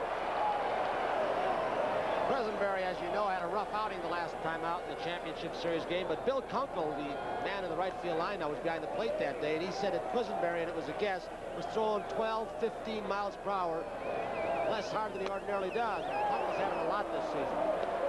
2 balls and 1 strike. He had 33 saves during the season, which tied him with Goose Gossage for the most in the American League.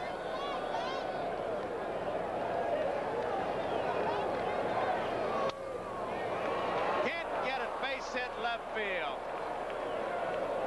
That brings up Keith Moreland. Tiebreaker is on at first. We'll have game 4 tomorrow, but tomorrow, following the World Series, 4 o'clock Eastern Time, Sports World returns, and we got a 10-round light heavyweight fight between Michael Spinks and Yoki Lopez. Have some of the greatest names in bowling. It's tomorrow on Sports World, 4 o'clock Eastern Time, following the World Series right here on NBC Sports. Royals looking for a bunt. Brett has sneaked in. Aikens will be charging. DHs ordinarily don't do a lot of bunting. The American League, anyway. Bunt here, takes it high, and it's ball 1. He'll make that Aikens field it if he can.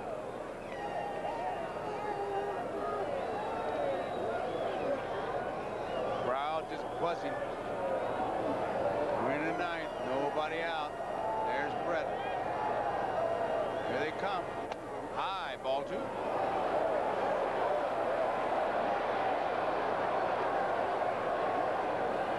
Here's some great conversations like, we can't feel it if you don't throw a strike. It's unusual for Quisenberry to pitch high. That's McBride being held by Aikens at first, but in an almost absolute bunt situation, he was trying to throw the ball up high to get him to try and pop it up. So they can always put a switch on you as you look at Fry.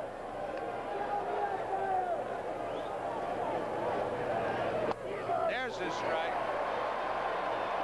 Moreland doesn't think so, but that doesn't make any difference. It's 2 balls and 1 strike. Nobody out. His last pitch, Tommy. Last pitch from the center field camera. Definitely a bunt situation. Paul Pryor raises that right hand and would consider that a National League strike, no. There goes Bake McBride. It's foul back. What do you mean not a National League strike? What do you think is the difference? Obviously, we have a National League umpire behind the plate tonight. They alternate here in the World Series. Tomorrow night, or tomorrow afternoon, we'll have an American League umpire. The consensus among the players is that the American League strike zone is a little bit higher. As you look at Keith Moreland, might be right up there in the P for his Phillies on his uniform, whereas in the National League, a little bit above the belt might be the strike zone. 2 balls and 2 strikes. Quick throw. It was close, but he made it back. Nobody out. We're tied. 3-3. 9th inning.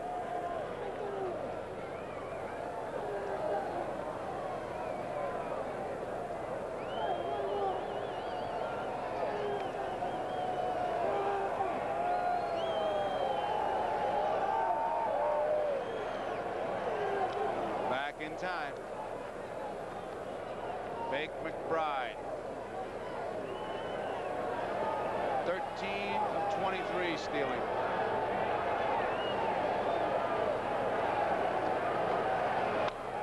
High fly ball, left field, near the line. Wilson has time. Bake McBride's tagging up. We may have a race. Here it is. Not in time. Bake McBride very alertly went back, and there aren't very many coaches that can help you, although Amaro was screaming his lungs out. There are a lot of major league players who don't take advantage of this situation, who will just go halfway. But look at McBride. Aikens looks like he doesn't even see him, but McBride very alertly, as you said, Joe. The ball was deep in that left field corner. Wilson got it in as fast as he could, but McBride made a nice piece of base running. He coached himself. He saw the ball was going to be caught. He headed back, and he picked up a big base. Looks like they may be putting Maddox on. Trio is the on-deck batter. They're going to put him on to set up a double play. There's ball 1. I'll tell you, a lot of people say they should eliminate this and just point to first base. I disagree thoroughly because of many weird things happen here. How about the Oakland A's one year? Johnny mentioned the bat. 3-2 count, and Raleigh Fingers on the orders of manager Dick Williams threw a slider right down low in the outside corner. Strikeout bench. There's Trio on deck along with Boa. So the situation now finds Bake McBride at second base. Gary Maddox is on at first base. 1 man out. Manny Trio is the batter. Trio singled and scored in the second inning. He doubled in the third, hit into a double play in the fifth, and he flied to center field in the eighth.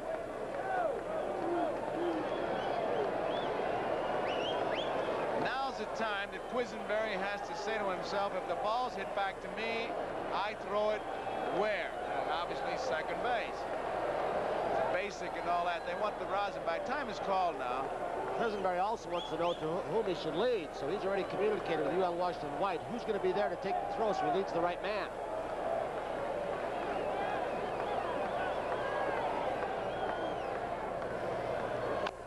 Off his foot, Trio, and a strike 1. The reason I bring that up is because Gale in that second inning play, and yet he didn't throw to the plate, and Lonnie Smith gets an RBI as Trio scores. Should have been possibly a double play. One thing that Quisenberry, with this sinker that he has, the underhand sinker that he developed from Kent Colby, you can see it there. Manny Trio drives it right down into his foot. Still a little bit uncomfortable. But one thing the Royals have told us is that Quisenberry's been able to come all year long and throw the double play ball when they need it. They need it right here. Let's see what happens. Bunted, but bunted foul. And it is strike 2. Look at that.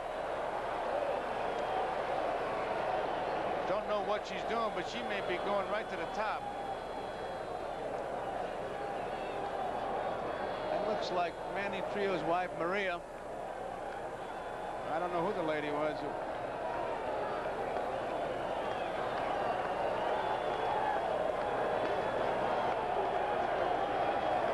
2 strikes.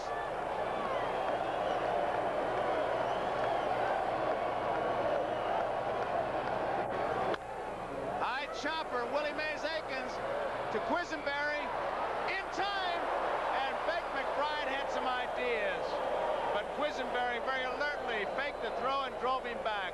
It was close. That was a tough play by that man right there, Willie Aikens, but they made it well. He almost got a slow jump over, and then he ran parallel to the line. And Tommy, was a good sinker by Quisenberry. And boy, he did the right thing, because he took one step after the bag and he looked to McBride, who had rounded third base and had thoughts of going home. Quisenberry has a reputation of being an outstanding fielder. It was a good play by both the first baseman and the pitcher.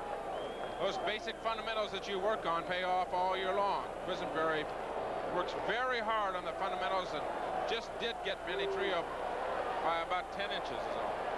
Here's Larry Boa. They play him towards the left field line. They crowd him at third base. They crowd him at first. He's a bunting threat at any time. High chopper. Quisenberry has it. He flips. They're out of it. And listen to the fans.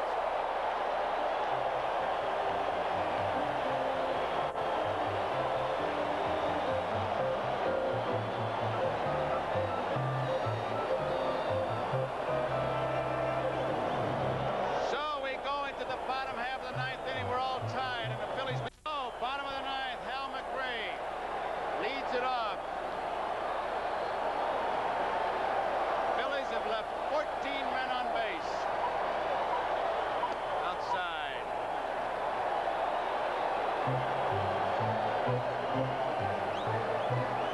Tied a record, and these fans, they want to run. Base hit, left field.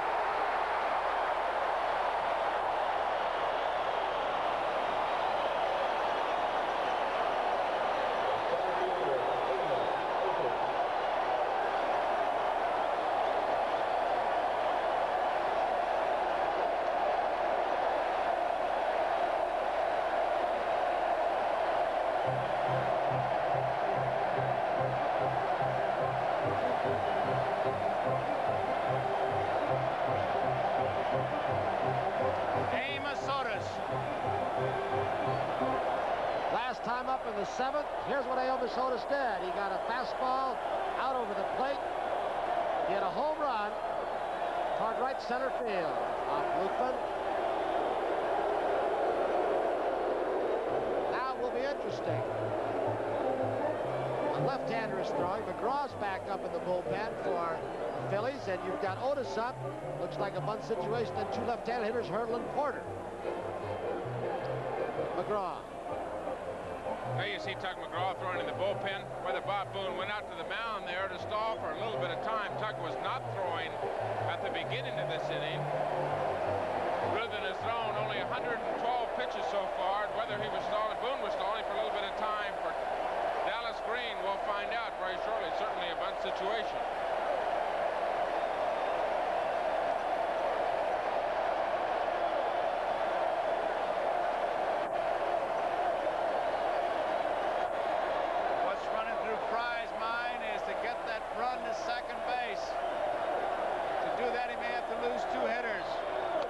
A strike, because if Otis gets him over, they'll probably walk Hurdle, and he apparently has decided to let his man of the hour. Now they want to look at the ball, because Otis has been a red-hot hitter. Came in 5 for 9 with 1 home run, 4 RBIs. Home run tonight, a single in the second. He has been hot. And somebody has to make a decision. Jim Fry on the first pitch says, I want him to hit. Bunts a foul. He was going the right way, Joe, because Schmidt was looking down his throat, and of course Rose has to hold the runner on. Herm Starrett in front of Dallas Green, the manager. There's the Kansas City bench. Tony talked about it in our opening when he said it's obvious and maybe an oversimplification, but the team that bats last has an edge, and here they are, batting in the bottom of the ninth.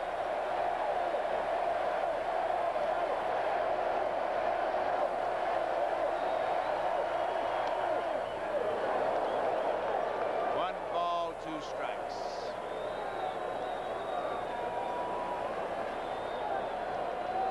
The home fans, they're as tense as the players as Otis takes a look at Gordy McKenzie. He wants to know if McRae is breaking it first.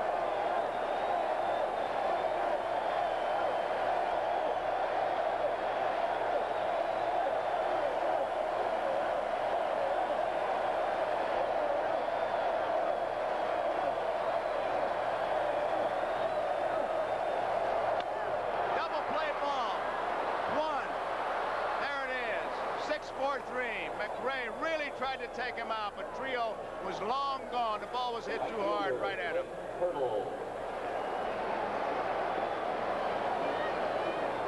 Hal McRae does this very well. I don't know as hard as that ball was hit, how he got down that quickly. He slides, ducks the ball. Trio with a nice relay. He knew that McRae was barreling down into him, and let's watch Hal McRae from that left center field camera. He'll slide under the ball, then go to his roadblock. Look at Trio Lopez. That ball just went by his head. Hurdle, Vaughn knocks it down, up, the throw, not in time.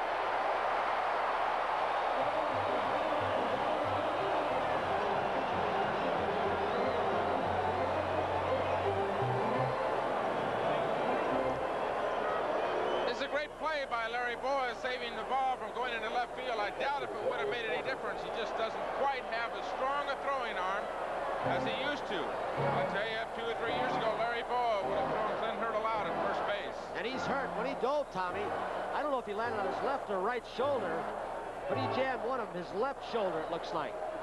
His glove hand, which could be painful when he tries to extend and reach for a ball. There's Bowa. The ball is hit very sharply and skidding away from him, slicing away, made an even better play. What a nice try he made. Joe, we're going to have a pitch runner now. Hurdle leads. He's being pitch run for Onyx Concepcion. Same name as Davey, your teammate, but no relationship. Concepcion is on as the pinch runner. Porter. He is 0 for 6 in this World Series.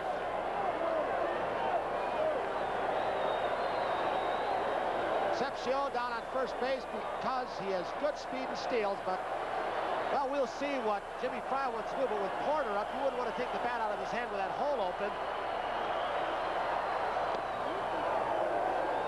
0-1. Inning open with McRae.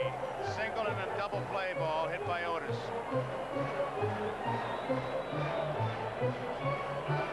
Bob Boone, the Golden Glove winner for catchers in the National League, one of the outstanding defensive receivers. Makes a nice, clean pickup. Inside. 2 balls, no strikes. That was a super play because he caught the ball. The big play is to get in front of it, which he was. 2 balls, no strikes, 2 outs.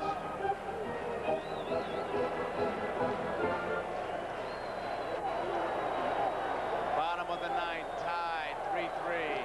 2 outs. Concepcion, the pinch runner for Hurdle.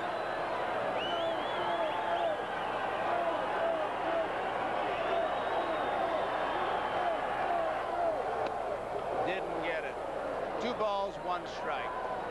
I'm surprised, Tony, they're not running. I would think they'd put him in a situation to get him down to second base so they can score a run with a base hit. Well, I think the thought is that it could happen now, 2 balls and 1 strike. Get him moving or a single, he might be able to score with that great speed.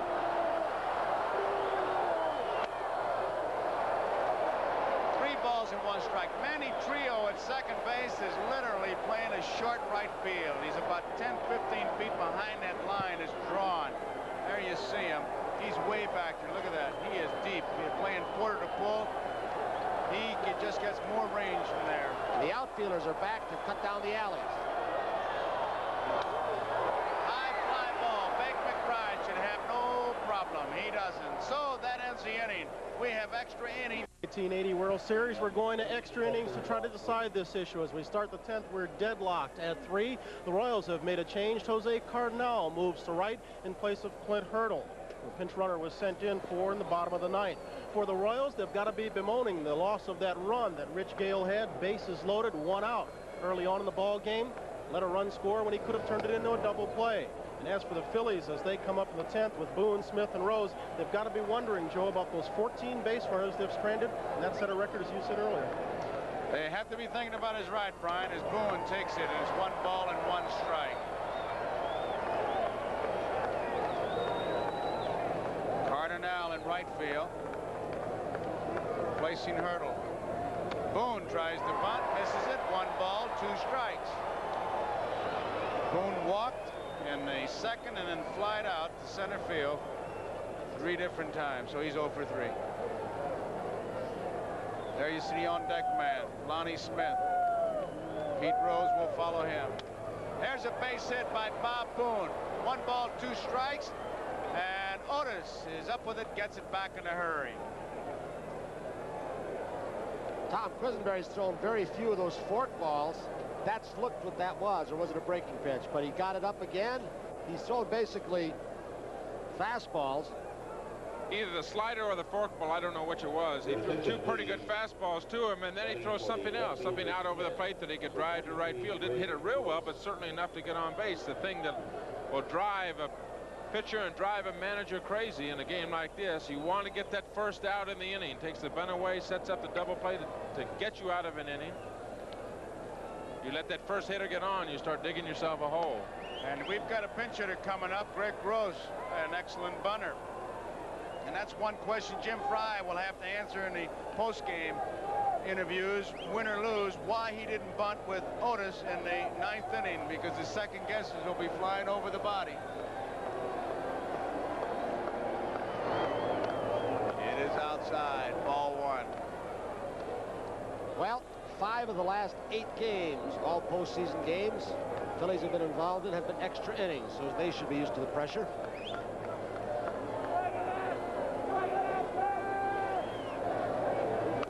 Bunted beautifully. Aikens will tag him down to second base. Goes Bob Boone. The tiebreaker is on second, and Pete Rose is the batter. And there you see little Petey Rose, who's acting as a bat boy, as his daddy goes up to hit.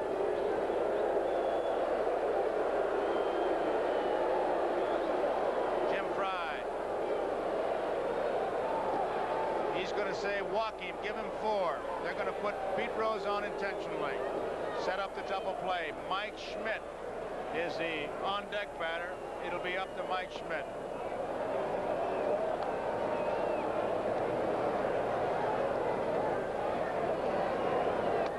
Ball 2. Marty Patton, right-hander. Ken Brett, isn't it? That's what it is.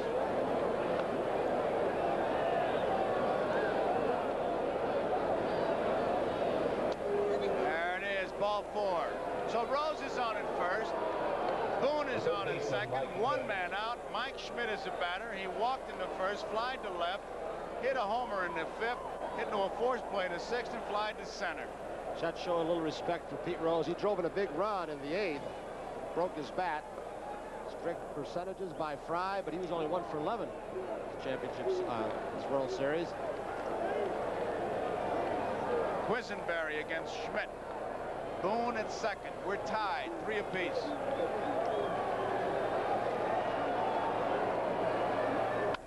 Line drive. Frank White has it. Double play. Right at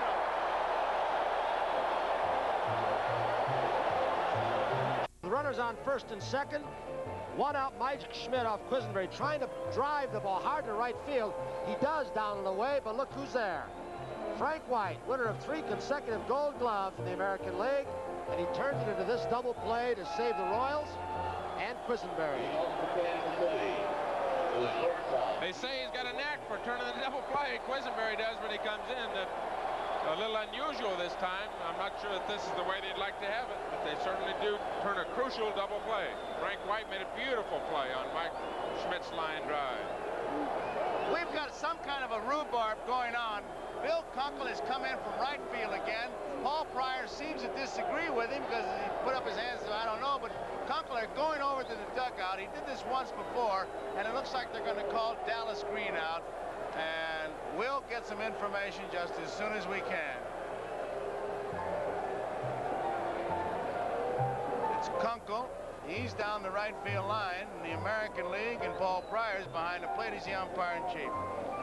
Kunkel is the guy who's behind home plate in game number 2. In fact, he almost missed being there. He was watching his son, Kevin, play soccer, and he had to have a police escort and just barely made game time.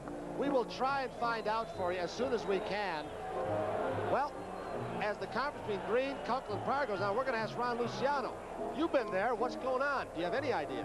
Kunkel keeps pointing toward the dugout. The only thing I can figure out is maybe there's an illegal person in the dugout, and Kunkel wants him out of there, and Pryor's saying, hey, there's enough people in there to start a fire now. What's the difference if you have 2 or 3 more? Michael's making a U-turn to tell Jim Fry what's going on. We've got communication. We'll find out. Paul Moskow's in communication with a guy with a radar gun down behind home plate. They say there's a light flashing off and on in the Philly dugout for some reason. What it's for or what it's from, they're not sure, but they say there's a light seems to be flashing in the Philly dugout. Proves one thing, umpires have great eyesight. He can see it all the way from the right field foul line. One game it's a carpenter, tonight it's the electrician. Here's Tug McGraw, who's been the workhorse for these Phillies. UL Washington, a switch hitter, batting right-handed. Hot shot, ball, can't get it. He literally ducked it. And UL is on. That was a funny way to play that ball, Tony. It sure was. Bo had not much choice except to smother it, try and knock it down in front of him. He chose what's going to turn out to be the unwise way, get out of the way.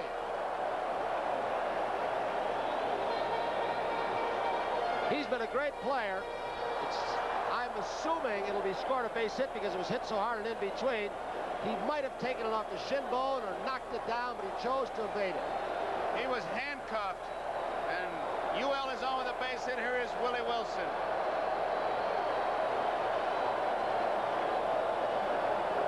Schmidt edging in. Rose will charge hard. Squared around already. Look at this. High. All one. Mike Schmidt right in on top of him. Rose charging very hard.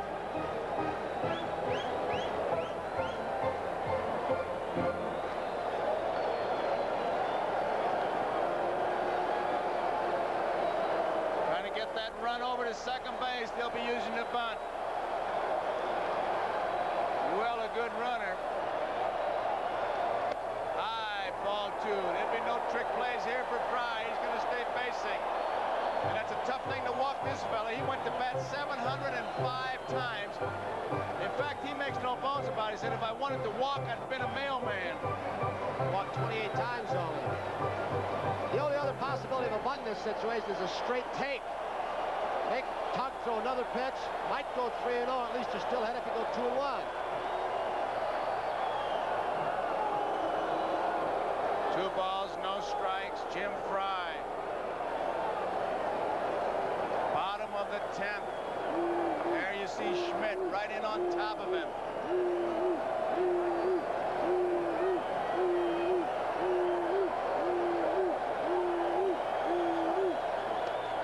Ball 3.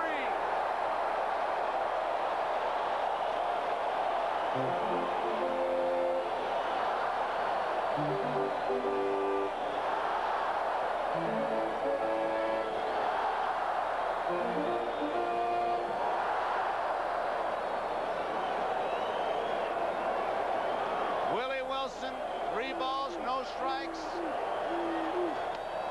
Ball 4, he walked him.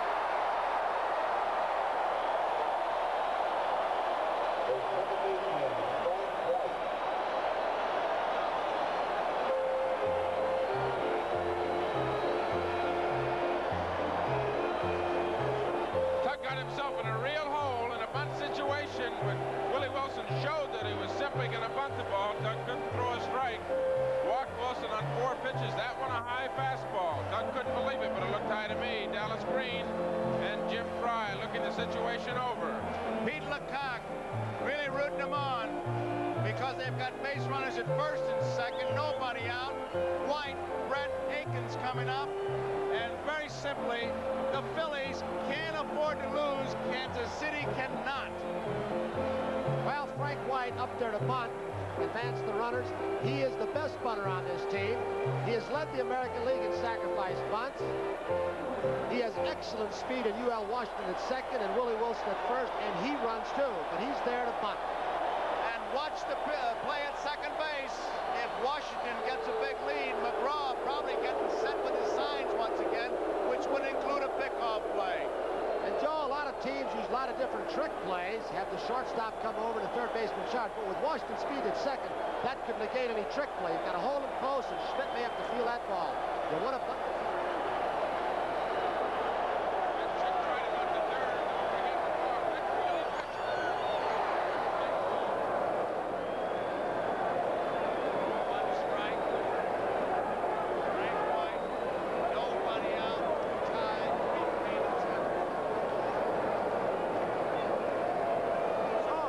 strike the count.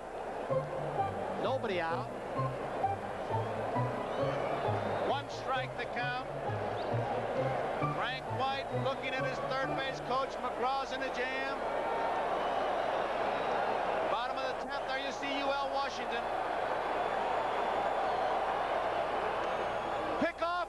Nobody at third. Mike Schmidt gets back in time.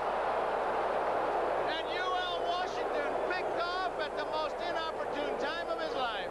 Tell you who made the great play on that, or the good play, is Bob Boone. There were more than one good play, but he had him hung up when he bunted through the ball. He fakes, which committed UL Washington to go to third. He faked him out. He went to third, and Schmidt made the next good play by getting back and make the tag. The call by Nick Bremigan. Boy, was he on the play. Here's where he's got him frozen now, Tommy.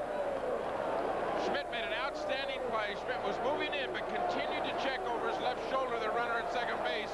Washington was able to get back in time. Fine play by Mike Schmidt and Booney at home. Pitch out, nothing. Pitch out, nothing happening. Here's Booney's throw. It was especially made harder because he had hit a moving target, and Schmidt, UL Washington tried to slide away from the tag, but Schmidt stayed right with him. Wilson's got to steal a base now. White is out on strikes. McGraw gets a big strikeout. Now Brett is the hitter.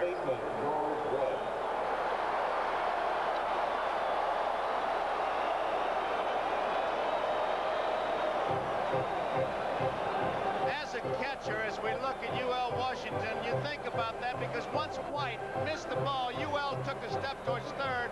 Boone started to throw to second, and when UL saw that, he broke another step, and Booney held it, and boom, big out at third.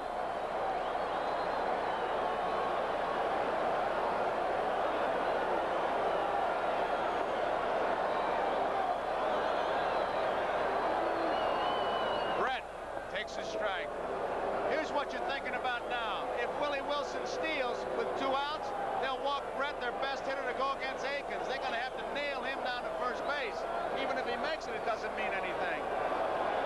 The big play was UL Washington getting picked off. He's going to have 100 reasons, but none of them will count. Booney still thinks he's going to run. UL is really hurting. Ball players don't run on batteries. He knows what he did, except that there are millions of people who saw it.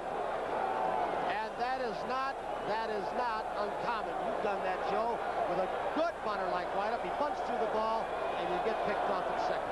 There goes Wilson, a pitch out. He'll not get it.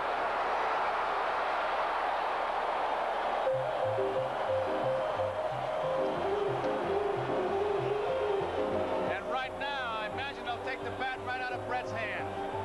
You bet, but Aikens is not going to come to the plate. If they do, it'll probably be John Wathan.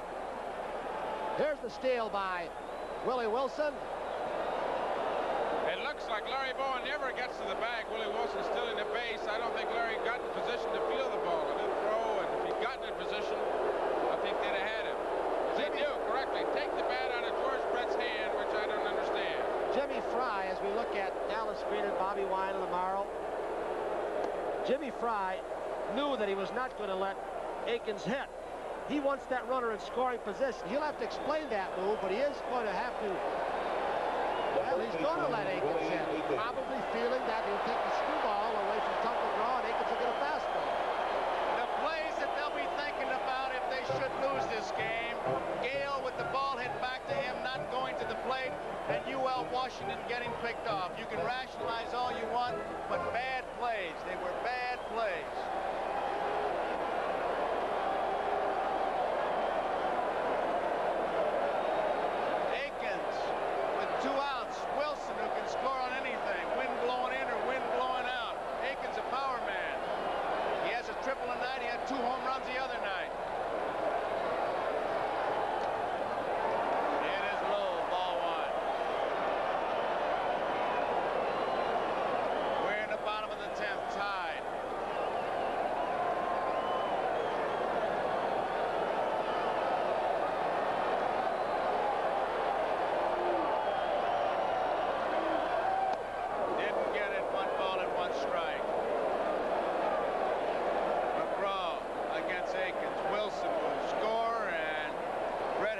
Tag second base on the base hit.